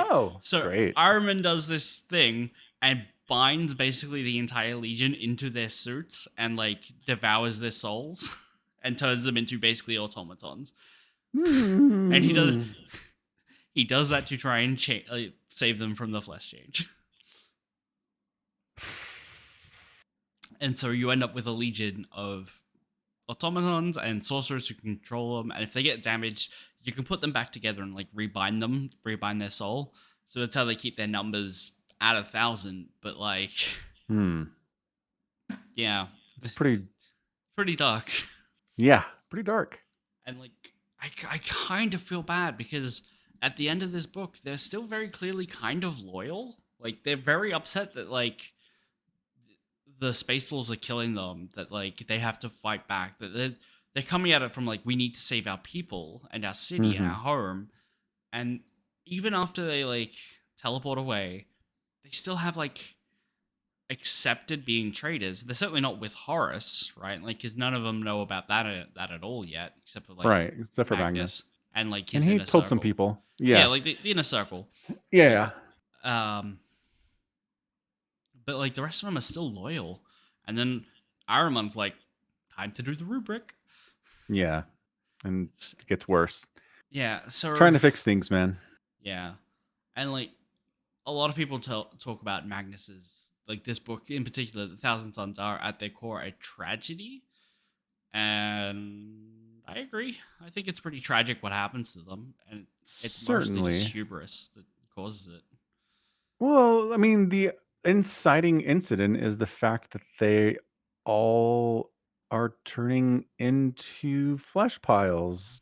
Yeah. Why does that happen? They what hubris caused that? The emperors. Oh, well, there you go. Fair enough. The Emperor could create 20 distinct gene-modified humans that would all be totally perfect and not fuck up in any other way. Like, there are other gene seed flaws. So, gene seed is like the way Space Marines asexually procreate. You take the gene seed out of one Space Marine, you put it into an aspirant, they become a new Space Marine. It's like continues. The Blood Angels have an overactive, I don't know the made up bullshit term for all the implanted organs and stuff off the top of my head, but like they want to eat the dead. Like Space Marines can do a thing where they like eat dead people and like relive some of their memories. The Blood Angels used to be called like the Corpse Takers or something, and after a battlefield they would just eat and eat their own people, the enemy. They would just eat everything. Gross. They could not stop. The Space Wolves might be turning into literal wolves, you know? I mean, yes. Yeah. That happens. Right. So, like, there are other gene seed flaws. The flesh change, whatever the hell that is, clearly seems kind of magical, but is also just, like, another gene seed flaw. The Emperor fucked up, I think. Fair enough. So you should have stopped at like 10 and called it good. I don't know, maybe, but like we're missing 2 legions. If one of them disappeared because their gene seed was fucked, right? Right. Then maybe Magnus was just doomed to be another empty plinth in the in like the shrine of the Primarchs, whatever, the hegemon of the Primarchs. It's like this living quarters the size of a city in the Imperial Palace, and like there's a plinth to all of the Primarchs, and 2 of them are bare because they're just missing. And then after Horus turns traitor, they don't even remove those; they just put a blanket over them. Out of sight, out of mind. Right? They're just like, yeah, now shame. We're just gonna put a curtain over you guys. But like, Sanguinius has like these heartfelt speeches later where he doesn't want to see his legion like another. He doesn't want to leave another empty plinth. And, like, that's also probably Magnus's thought, right? Like, he is so scared of the flesh change and, like, the Emperor finding out about it because it feels like he's dealt with it on his own. Like, he didn't go to anyone for help. He just Except for the warp. Well, yes. Anyone, not anything. Yeah.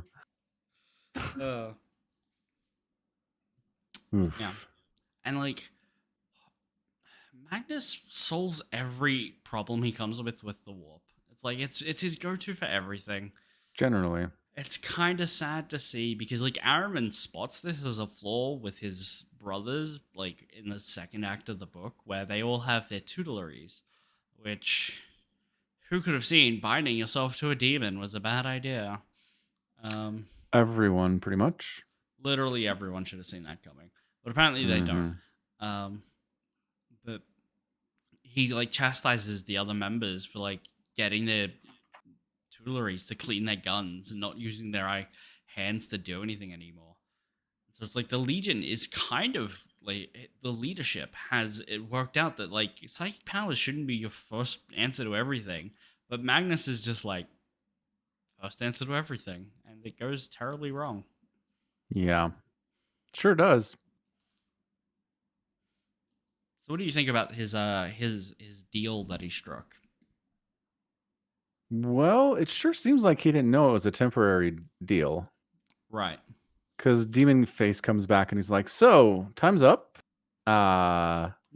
You were able to purchase a little bit of time for your boys. That was nice. That's over now. And you are fucked forever. And Magnus is like, what? That wasn't in the documents I signed.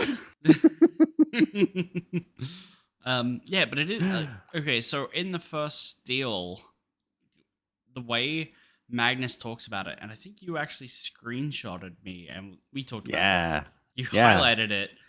Where is it? He talks about the Emperor having bargained with entities before, and it's like he had seized control of the destinies from the talons of the malevolent shadow in the great ocean, and held their fates in his grasp. The Emperor knew of such creatures and had bargained with them in the past, but he never dared face one. That is Magnus telling a lie, because he's presenting what he did as face one, not bargain. Right. Right. He makes it seem like he went in there and wrested it away. Right, which is basically why you started talking to me, because like, oh look, Magnus has the skill to back this up, and he is full of shit. Yeah, fair. But like, he is still a colossally powerful psycho, but like, whatever that deal that he did, like, he just went there, found something huge, and begged it to save his legion. Mm-hmm. That's what it feels like. And he gave up an eye to do it, which is interesting because his other eye is constantly being referenced as changing color. Yeah. Hey, look, more change. What a great sign for the Legion. Right. But, yeah. So was he was just tricked then.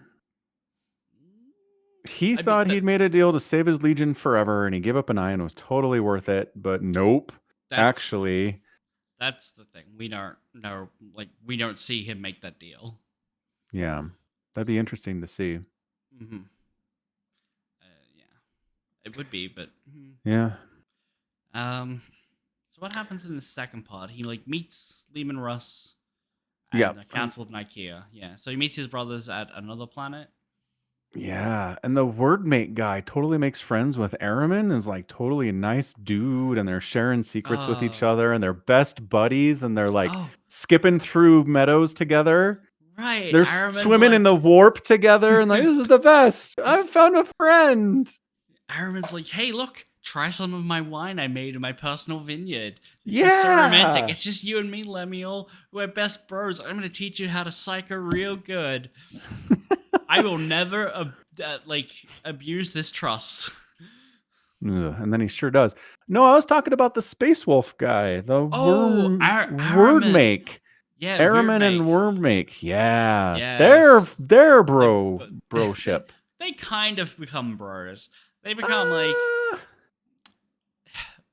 like they're not like honor brothers like we see between other studies. They don't like engrave their bro.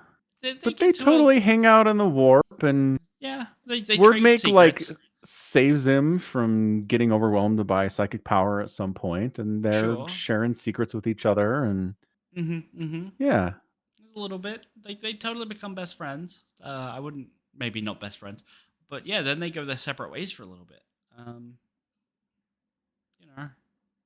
Wordmake has to go hang out with Wolflord Amalodi Skarsenson. What a name. Yeah. Still a great name in my opinion. Definitely. Great name. So good. Anyway. And then at the council, Wordmake is like, these evil heretics are breaking your rules, Emperor. I'm here to snitch. And Araman's like, you fucker. What is this? He's so mad. And I was so mad too. I was like, dude, you can't do that. You can't do like student exchange program and like have fun with each other and learn each other's cultures and then be like, actually, you suck. Like, come on, man. He investigated the Thousand Suns and found them to be heathenous warlocks. That's all. Right. Then he did his duty. He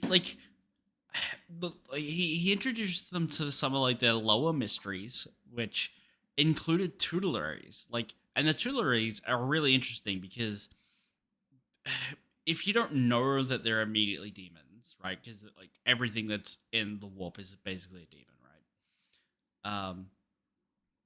All of they keep running from Wordmake. Like they don't want to be around them when there's another psycho, or even just like the Wolfen, like the overmutated Space Marines or the werewolf. Citizen. Yeah. And like the Emperor's there, they're just like noping right out of that. And so like they're clearly hiding themselves for a reason, but Araman shows his APO to Wordmake, and Wordmake's like, whoa, that's a bit odd, and he's like, nah, it's the same as you guys using wolves, right? Like, it's just an animal I've bound to my service. Like, you guys, see, we're so similar. And in a way, he's not wrong. But he's not wrong. That's why it's so unfair. Yeah, it's a little unfair.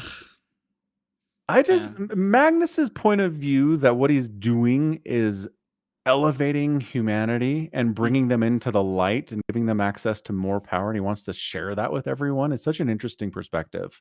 Because like he totally thinks he's doing this for altruistic reasons. Right.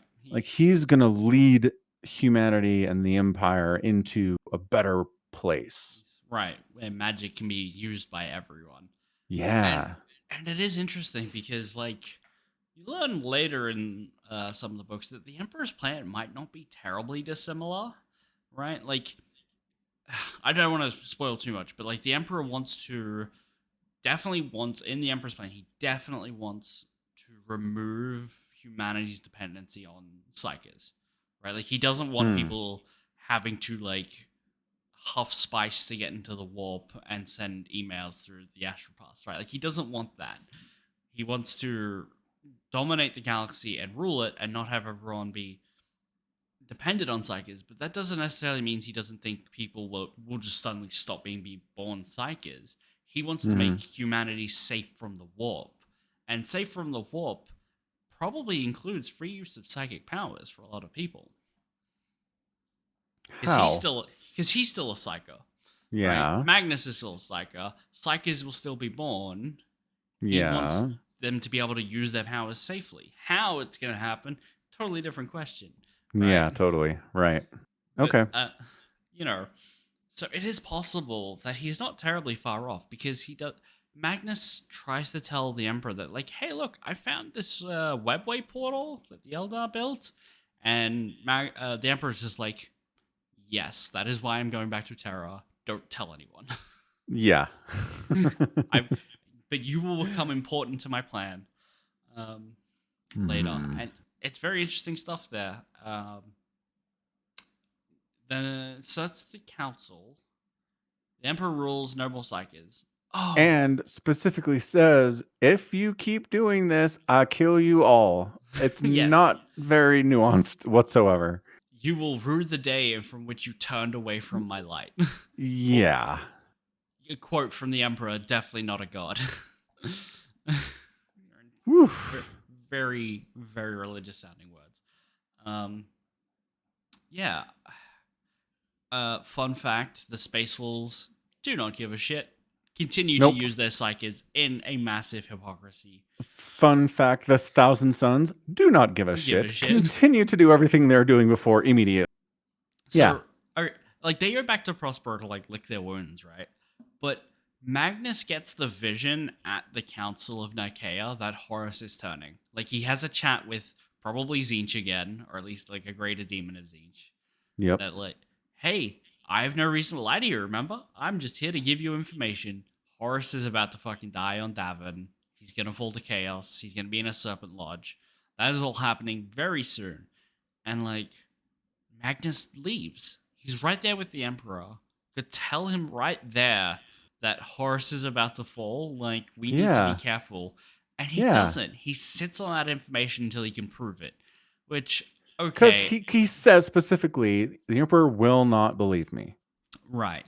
It's very hard to prove. And I get it. Okay. But it kind of makes sense. The Emperor can see the future. Like, that was one of my big questions from this book. Why do we have to tell the Emperor this is happening and this is going to happen?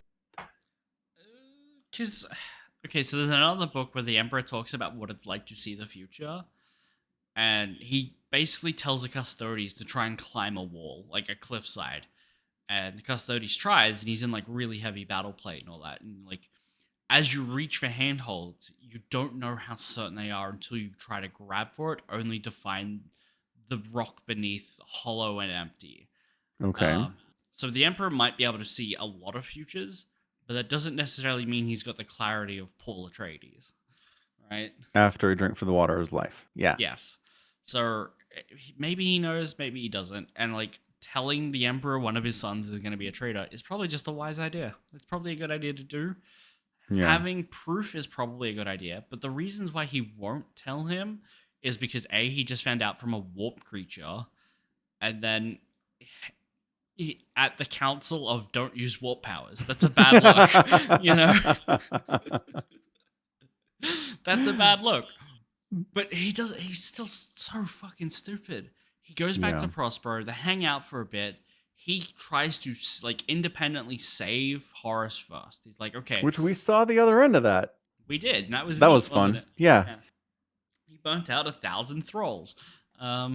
Sure did. And I love that Magnus's takeaway is like, that fucker Erebus. I was like, yeah. Goddamn Erebus. Yep. So Magnus basically fails to save Horus. It's very sad. Mm-hmm. He readies another ritual, which his first response is, let's use magic. And this time he's going to go and tell the Emperor, right? He's going to teleport to Terra. He's going to astrally project onto Terra. Yeah. Yeah. And like at this point, he does say like I wouldn't trust this message with mortals and the astropaths. Just go to Terra. Just get in your ship and fly there. Why? Like even if your message is a little bit later than like Horus still spends like 6 months planning. You could get to Terra. Totally. Yep. Instead, it's interesting. I know more about what it is Magnus did in his spell than I think the book tells. So what what did your read out of that? Like what did your strict definition reading, what did Magnus do? I want you to explain this bit. To astrally project to Terra? Yeah, like what happened? When he did it? Yeah. He opens a portal directly to this laboratory that the Emperor has set up.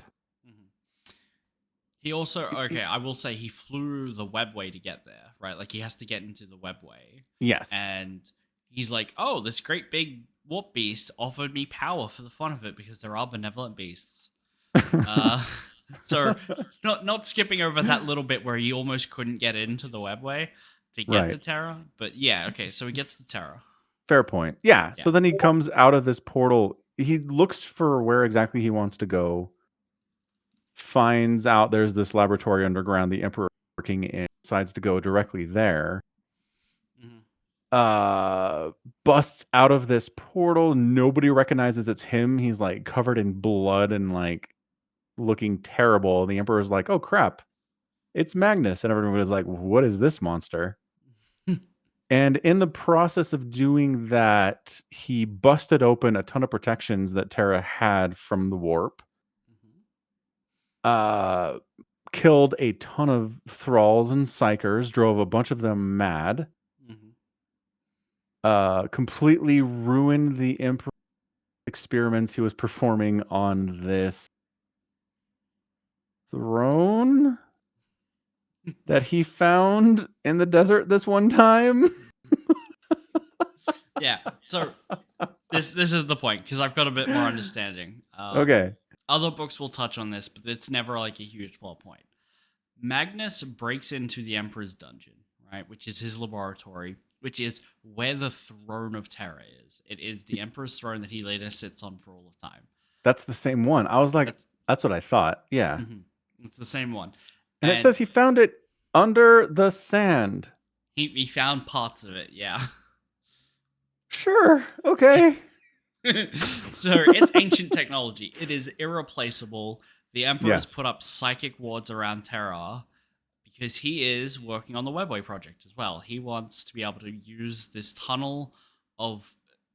It's like tunnels in the warp that are free from the warp. So you can just get in there and fly faster than you can in the warp, and you're free from demons. You don't need navigators and all that stuff. Horus. Magnus comes in. He shatters all of that. Burns out irreplaceable parts. And when he tries to tell the Emperor about Horus, the Emperor doesn't believe him.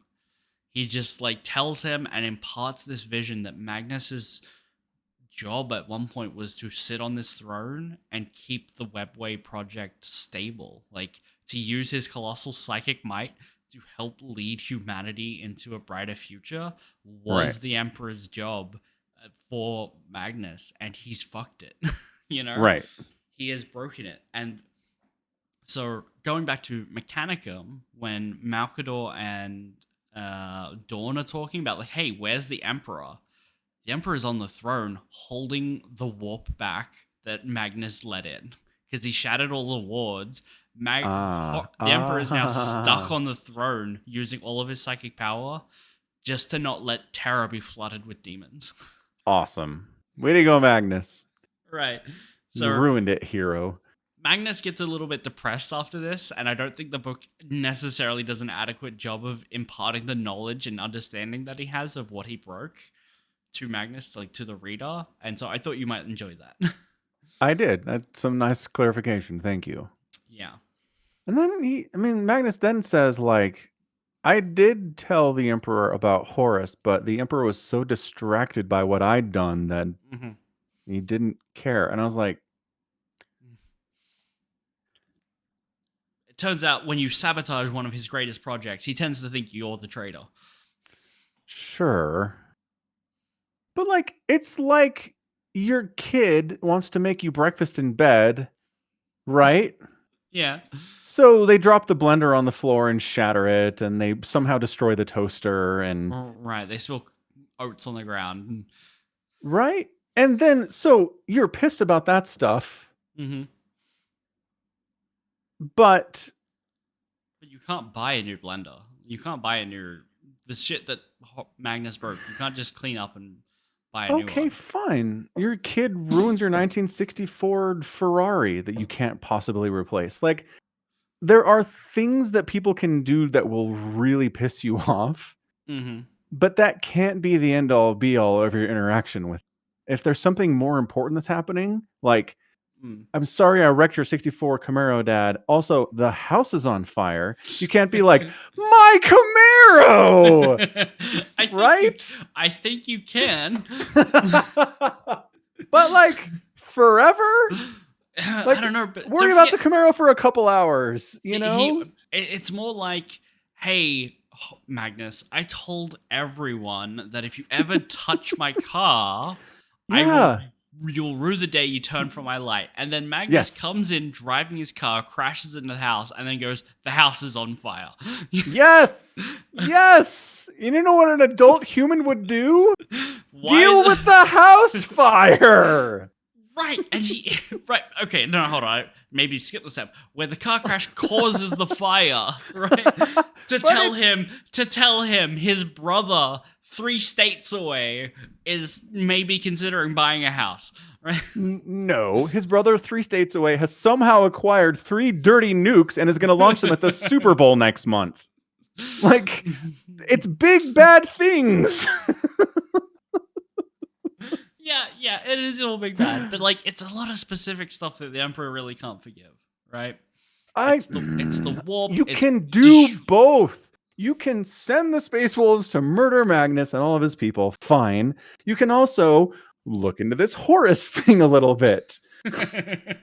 Right? Right, but you gotta remember the Emperor then is like stuck immediately in the dungeon.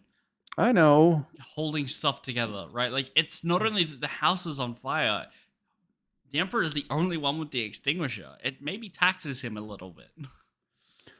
But then nobody knows about the heresy until what's-his-face goes through his great adventure. Garrow makes on his great adventure back to Terra.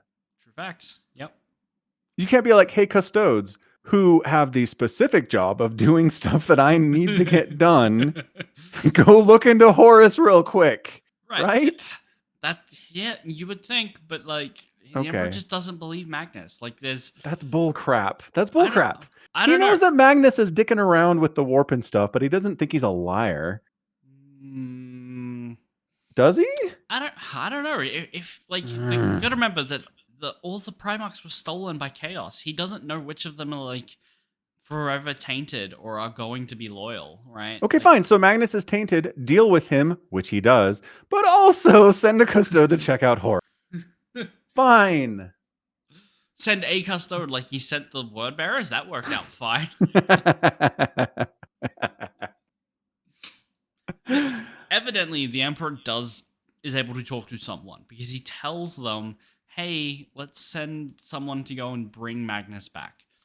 And that's the order that is given. He gives it to Leman Russ, bring Magnus back in chains. But he gives that message through Horus.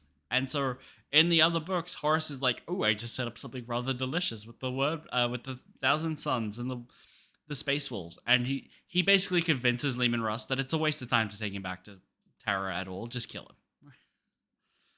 And then Leman Russ breaks his back.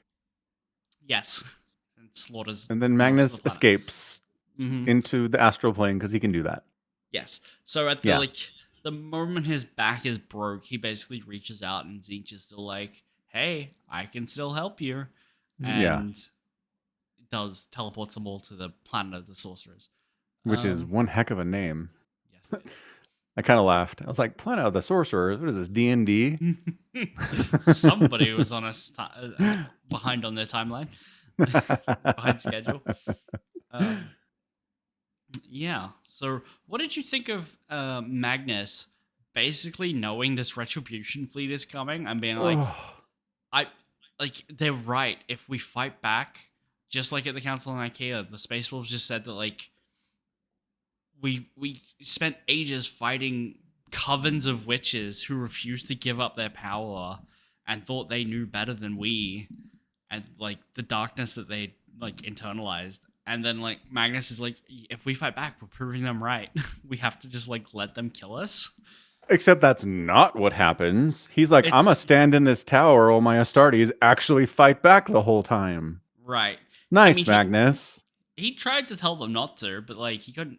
It was either kill them all himself, which he wasn't gonna do, right, or just try to put them in as the least defensible position as possible, which is what he does. He spreads their fleet.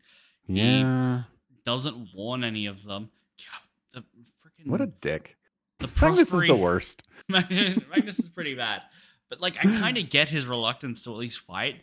And the sad thing is, if Horus hadn't intercepted the message to bring him in, that would have been the right move, right? Like, not immediately return fire on sight because Leman Russ wants to take you prisoner and not kill everyone. That would have been the right move.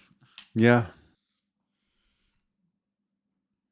Although, I mean, if Magnus had really thought about it, he could have made it easier. He could have been like, hey, at 1700, everyone needs to gather outside the Kind Shield for a military drill. Right. And just outside the Kind Shield, Leman Russ just goes, oh, bomb. And kill them all. Like, that would have made it much easier for him, Magnus. Why didn't you do that? Because he's not a tactician. Magnus does not have that kind of mind. It would have saved the civilians, probably. Probably. Yeah. I mean, although Leman Russ is a psychopath. That is true. He might have just taken the whole planet anyway. Yeah. Yeah. So, Tizca. That's an interesting place. Yeah. Yeah. There's a thing. The foundation of Tizca, they call it like the Desolation of Prospero. And like Magnus comes and he's like, I've outstripped everyone here in learning. I'm going to leave and go out into the desolation and find my path or whatever, right? Really test my powers to know if I'm just as good as I think I am. The first thing he does when he gets out there is like knocks over a statue or something and is like, wow, look at all the shapes and colors that it makes, right? Totally.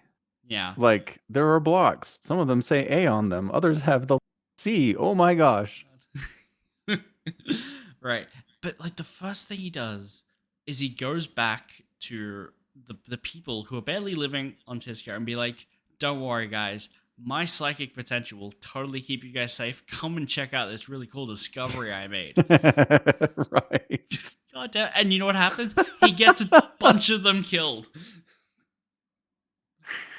Does not learn his lesson then, nor does he learn it later. I really love the way Graham McNeill can keep doing that to a character and not make it feel boring in a book.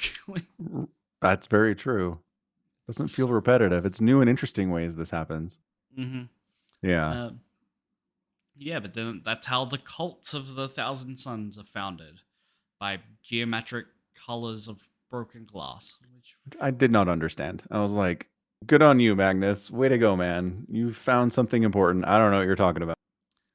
So Tzeentch, this chaos god, often has iconography of like two-headed birds, and I think the statue Magnus knocked over is like a two-headed bird. Oh, okay.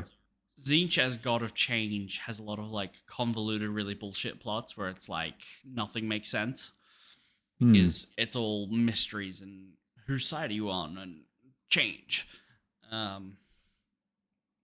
He has like one of the Herald of Tzeentch is this two-headed bird where one head sees the past and the other head sees the future, and like there's just like endless thralls that sit around it writing down everything it says, hoping to get like a prophecy that they can work with.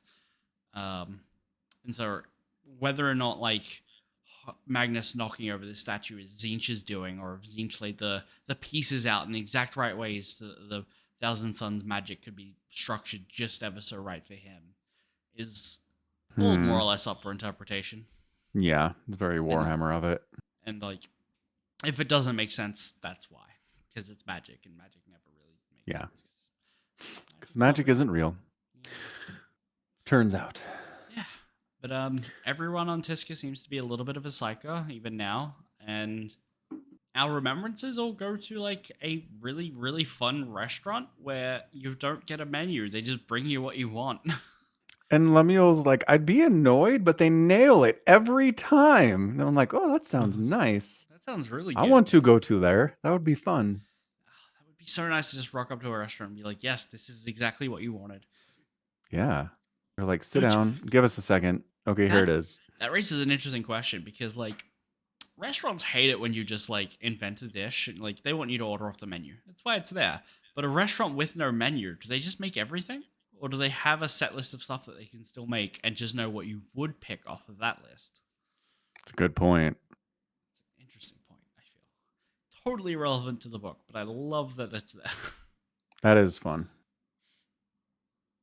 I need you to explain to me what happens with Remembrancer with the future visions, Callista, whatever her name is. Callista Eris. So yeah, so they're at this restaurant. And she gets a vision. And it starts to like, she describes it as like the fire burning out her brain. Yes, which it always is, but yes. It always is, yeah. But they try to get her a bottle of Sakau to like dose her or whatever. Can't do it. She starts screaming that the wolves are coming again. Yeah. And basically, Lemuel calls in favors to get her into like a Medicaid with special Thousand Suns tech where they put a side dampener on her. So they cut off her flow to the warp. Yep. She's still really weak, and she's in hospital a bunch. At the same time, Magnus is doing his dumb shit with the Emperor and is shielding the entire world from like seeing the future or looking into like where ships are coming from. Stuff that should be very easy and routine. Araman doesn't know what's going on. Nobody knows. But basically, they realize that Callista can break through this somehow. She is still somehow getting the future, and it's the side dampener stopping her. So they realize that the wolves might be coming, and they need to know the future at any cost. And so they go in there. Okay, that's why. Poor Lemuel and Camille are there. And instead of using the side dampener to damp side, they turn it up. And they pour the warp through her brain to get her to shout any prophecy she can. And really just torture this poor woman, and she doesn't. She doesn't. Yeah, that was my thing. I was like, so you did this thing, and all she does is scream until she's a puddle of goop. You do get a little bit of a prophecy out of her. Like there is some line that I think she gives, but I don't remember if it's what she says when she's at the restaurant or if it's after they just like put it to neutral before they like really push her. Her last prophecy was, "It's too late. The wolf is at the door and it hungers for blood. O throne, know the blood. The ravens, I see them too, the lost sons of Raven of Blood. They cry out for salvation and knowledge, but it is denied. A brother betrayed, a brother murdered. The worst mistake for the noblest reason. It cannot happen, but it must." Which I think is Istvan 5, like the drop site massacre. Yeah. Yeah. Anyway, she's super dead. Like, all the way dead. Her friends are very sad about this. Lemuel is on the outs with Amaran at this point, which is fair, I think. Yeah. pretty sad. Mm-hmm. The Remembrance is basically at this point, oh god, yeah. Camille is also slightly had been like, let's go looking for artifacts in the desolation, and Right. ends up with a Psychnuan egg in her brain. Oh yeah, we didn't talk about those guys. Yeah, Psychnuan. Woo! They're fun. They're super fun. Yeah. I mean, lay eggs in your brain, they pupate, they gestate, then the new babies eat your brain from the inside out, and you die. You die. Horrible. They're space wasps that eat magic, basically. Yeah. Or attracted to magic and like lay eggs in you. Yeah. It sucks. It's awful. You don't want it to happen to you. No. And like so she disturbs a nest of these things. She's out with an Astartes who can basically do fire magic. So he flamethrowers them as much as he can, trying to keep her alive, trying to keep him alive. But that just keeps drawing in more. Right, because he's using magic. He's drawing in more. And then he has to stop, and he's like, I guess I'll use my bolter. And then like they take a tumble, she breaks a rib. Spend a pretty sad car ride home by the sounds of it. And she needs like psychic surgery to get the Psychnuan eggs out of her. Yeah, that was crazy. They're talking about how they're not just eggs sitting there in your brain. They like develop tendrils that reach down and attach to your nerve endings in your brain. Yeah, it's crazy. Very Baldur's Gate 3. Yeah. Yeah, it is. Very body horror. Baldur's Gate 3. Yeah. Pretty great. But basically she recovers from that. Callista dies. Lemuel, Camille, and Mahuvastu all decide to leave. Like, we need to get the fuck off Prospero. Yep. Like, let's go somewhere boring and not exciting because this sucks. Yeah. We're all gonna die. There's something coming. We're all gonna die. They do get onto a ship and more or less start to leave, but that's when the wolves turn up. So they kind of get dropped from the book, but like we're also not told that they get shot down or anything. Yeah, it's more interesting if they make it off. I think so. But it is Warhammer, so they had all these plans. They get shot down in the end. So I do know that some of these characters pop up later, so I knew they survived. Yeah, that would have been my guess anyway. Yeah. Something that really so there's a fight that happens, like the big war. Leman Russ is slaughtering his way through the city. They have an army with custodians and Sisters of Silence. Yeah, I love the Sisters of Silence. They are so cool. I really want an army. And if you, because who doesn't want psychic nulls, right? Seriously, they're really fun. If you want to read more Sisters of Silence, there's a book called The Regent Shadow by Chris Wright, I want to say. It's set in 40k, like right after Gulliman gets back, so he's in it for a little bit. If you wanted some Ultramarines. And it Watchers of the Throne Regent Shadow. Yeah.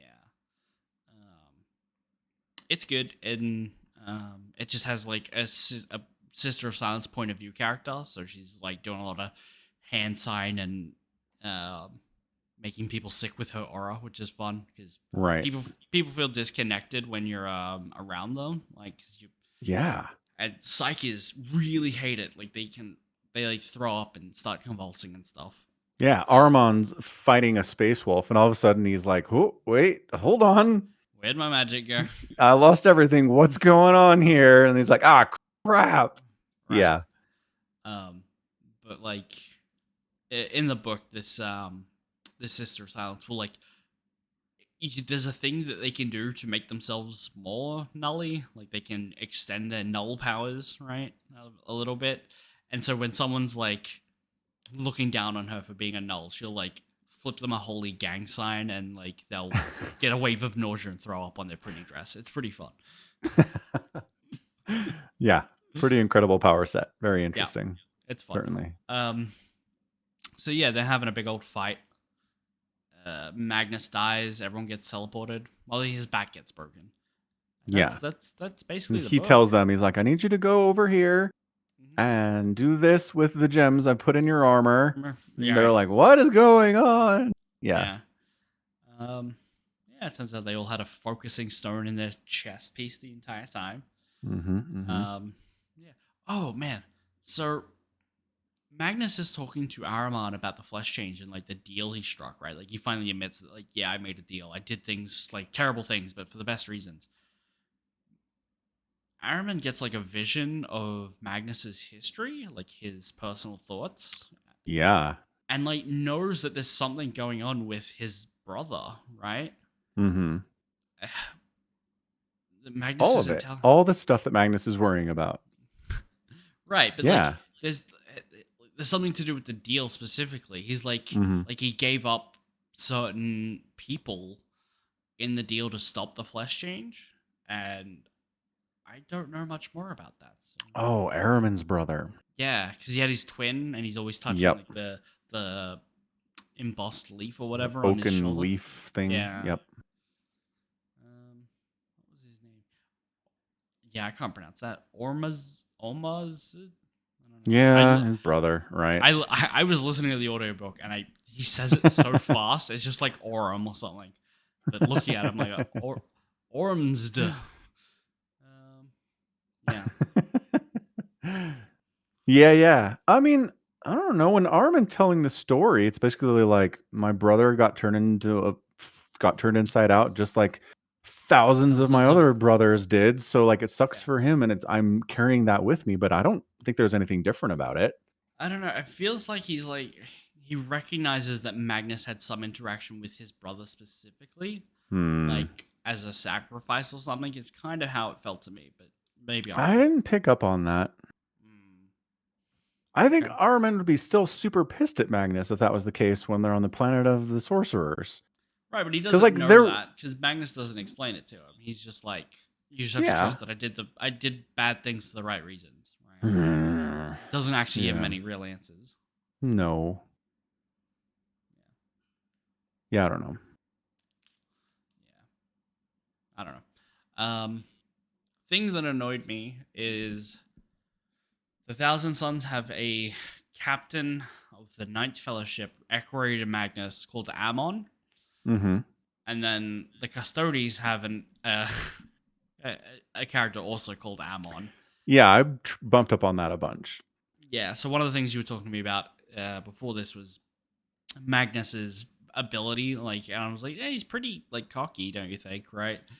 And he like was like, oh, I outstripped all the learning Ammon could give me. And it turns out Ammon was like just a dude on Prospero when he was a child, when Magnus was a child, when he just got there, who also made like the Space Marine cut, because that's a thing that kind of happens. Like all of the Primarch's best friends, if they're still young, will become Astartes when the Emperor shows up. Yeah, like they'll start that, but like in the Word Bearers, the core Pharaon, who is Lorcar's like adoptive dad, is too old, and like some of the other Space Marines were like bitching behind his back about it. Is like, he's not a real Astartes. When they're on Monarchia, right? Like oh, there's that guy. How come he gets to be in Terminator armor? He's using it to cover up 1,000 failings, you know? Right. So that could also be Ammon's deal, but like Ammon Taramakian as a character who shows up in much more recent books that I've read. Like he doesn't die in any of the fighting here. He's in the last book of the Horus Heresy series. He turns up there in the end and the death. And so I kept getting, every time they talked about, oh, there's Ammon, so sneaky, captain of the Ninth Fellowship. I'm like, what the fuck's Ammon doing in the Thousand Sons?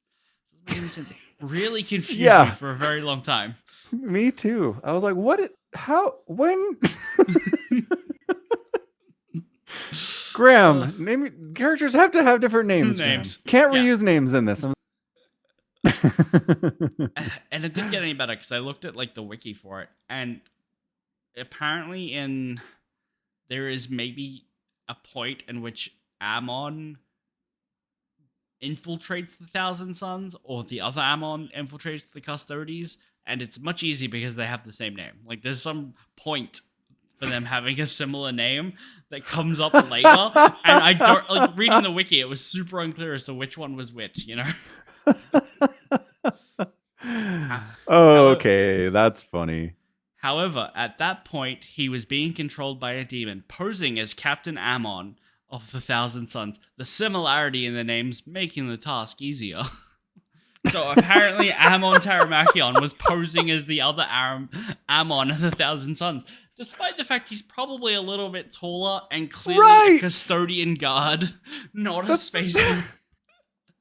That is the funniest thing I've ever heard. It's like, we're going to impersonate and infiltrate the White House with an agent named Joe. It's going to help because his name is Joe.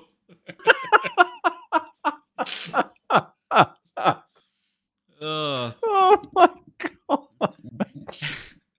What's better is, like, he's echoing to Magnus, right? And given that he was like Magnus's like buddy pre-Emperor, right? Yeah. Not only is his name Ammon, but it's the person Magnus knows the best that you're going to impersonate. Right. Not just some rando. Right. We're gonna infiltrate the White House. We're gonna get a guy called Joe, and you have to like deceive his wife. Right. That is the dumbest thing I've heard of in Warhammer. It's up there. Why would they do it? Whatever. I'm not gonna. Nope. I'm gonna try to figure that out. Yeah, don't worry about it. No. All right. All right. Well, bad things happen. Dude, even at the very end, it's like, all right, the Thousand Suns, they escaped. They've escaped the Space Wolves. They're on this planet of the Sorcerers. And like, oh shit, most of us are turning into flesh lumps again. Gotta go around shooting people for a while. It's like, we can't even can't have 5 minutes. No. Absolutely not. How dare you? Yeah, that really got me.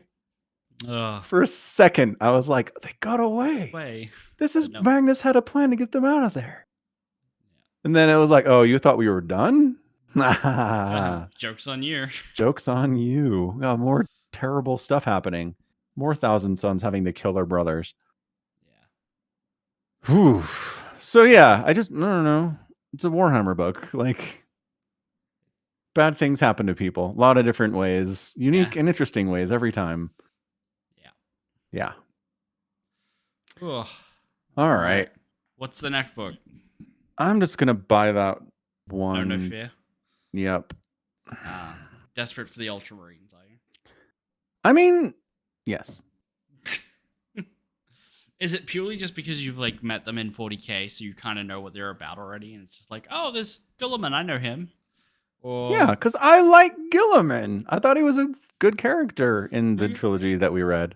No, that's good. That's good. Yeah, I'm glad you've already got favorites. Yeah. That is him that gets like super poisoned and they have to take his whole body apart like at the molecular level and put him. He gets poisoned and then they put him in stasis for 10,000 years? Nope. After he comes back. If I'm remembering right, he gets something bad happens to him. Are you thinking of the Emperor's Spear where Amadeus gets his like nerves shredded and like he's basically on life support and they're like, oh no, he's dying, and then they're like, oh, we can give him a Primaris upgrade, and then his bones are growing in Medicae, and then he comes back and gives up the name Amadeus and joins the Spears as False Scorpion. That might be what I'm thinking of. Yeah. Okay. Yeah, I remember more about the process than the names, apparently. Yeah. That's fine. Yeah. So, yeah. Anyway, all right. No Fear. See. No Fear. It's a Dan Abnett book. Good. It is, yes. I got a new phone, so I want to make sure it's sending it to the right. Yeah. I got to the point where I was like, the fact that I can't make or receive phone calls is bad. I should probably get a new phone. Right. Yeah. So I just got a Pixel 5. I'm 3 generations back, baby. Let's go. Mm-hmm. Where does it tell me where it's going to go? I don't want to buy it with one click. I want to see where it's going first, Amazon. I guess, well, my Kindle app made it to my new phone, right? Then it should just show up in your library and you'll be able to be like, download here, please. Yeah. Because I have a Kindle e-reader and the Kindle app on my phone. And yes, and that's what I do. I do it on my phone, but like again, it's a new phone, so I'm worried. It'll just show up in your library and you just tell it to download. Yeah, I think we're good.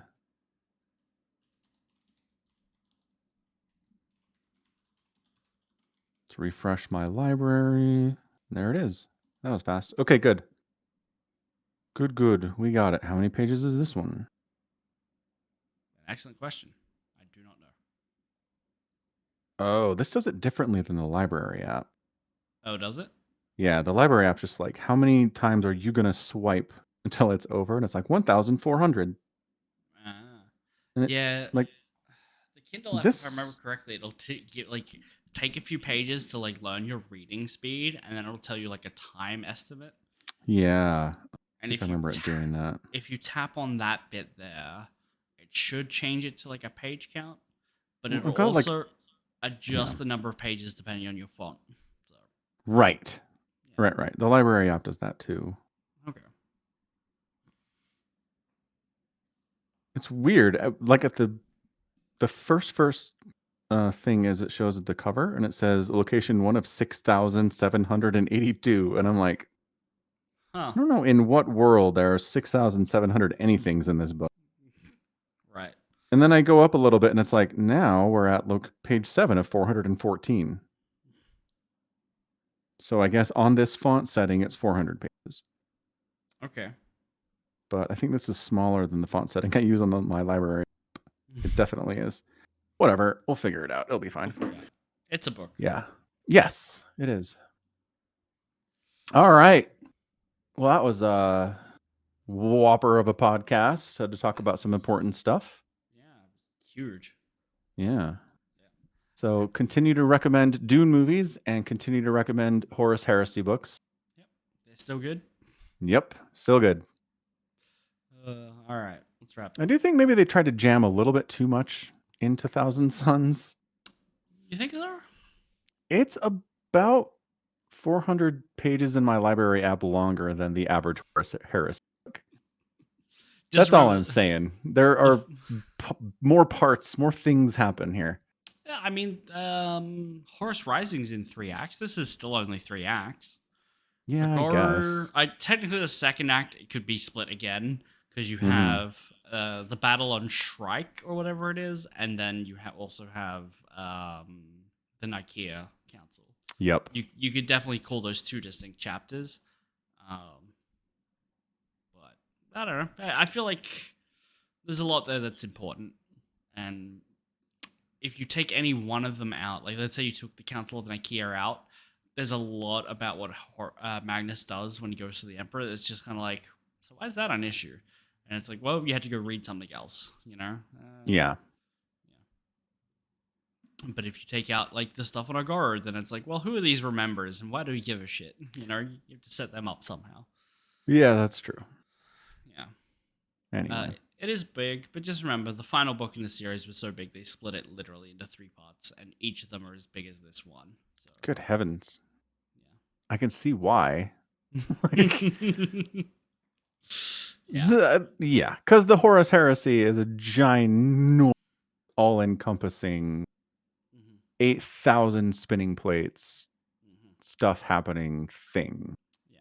And that's just the final book of like the Horus Heresy is also the final book in an 8-book series about just one battle. Yeah. So it's huge. It's absolutely monstrous, but they still managed to nail it, I think. Good. Sticking the landing is important. It is, yes. You hear us, Denis Villeneuve? Sticking the landing is important. We probably won't get the next movie from like 2027 though. It's going to be a while. Well, I just hope that like if he gets sick or something and decides he can't do it, they don't get someone like J.J. Abrams to try and finish it. Could you imagine? Abrams? Could you imagine? Imagine bringing in J.J. Abrams to finish your trilogy, the man who famously hates answering questions and ending things. Mm-hmm. I still can't believe Disney did that. There had to have been somebody in the room who's like, J.J. Abrams? That guy? Really? That guy? What? Alias? Really? And they were just like, shut up, Carl. We're doing it. He said he'll work for cheap. All right. Wrap it up. All right. That's it. We're going to wrap it up. So that's going to be it from us. This has been Somicron and Falcon Paladin with another edition of the Falcon Paladin Hour, a giant 2 hours and something minutes. Time. 2:20? 2:20. 2 hours and 20 minutes talking about Dune Part 2 and the Horus Heresy book, Thousand Suns. Mm-hmm. We do this live every Monday or Tuesday, depending on what hemisphere of the world you're in, here at twitch.tv/Somicron. You can support the podcast directly at patreon.com/Somicron and by buying merch at falconpaladin.store.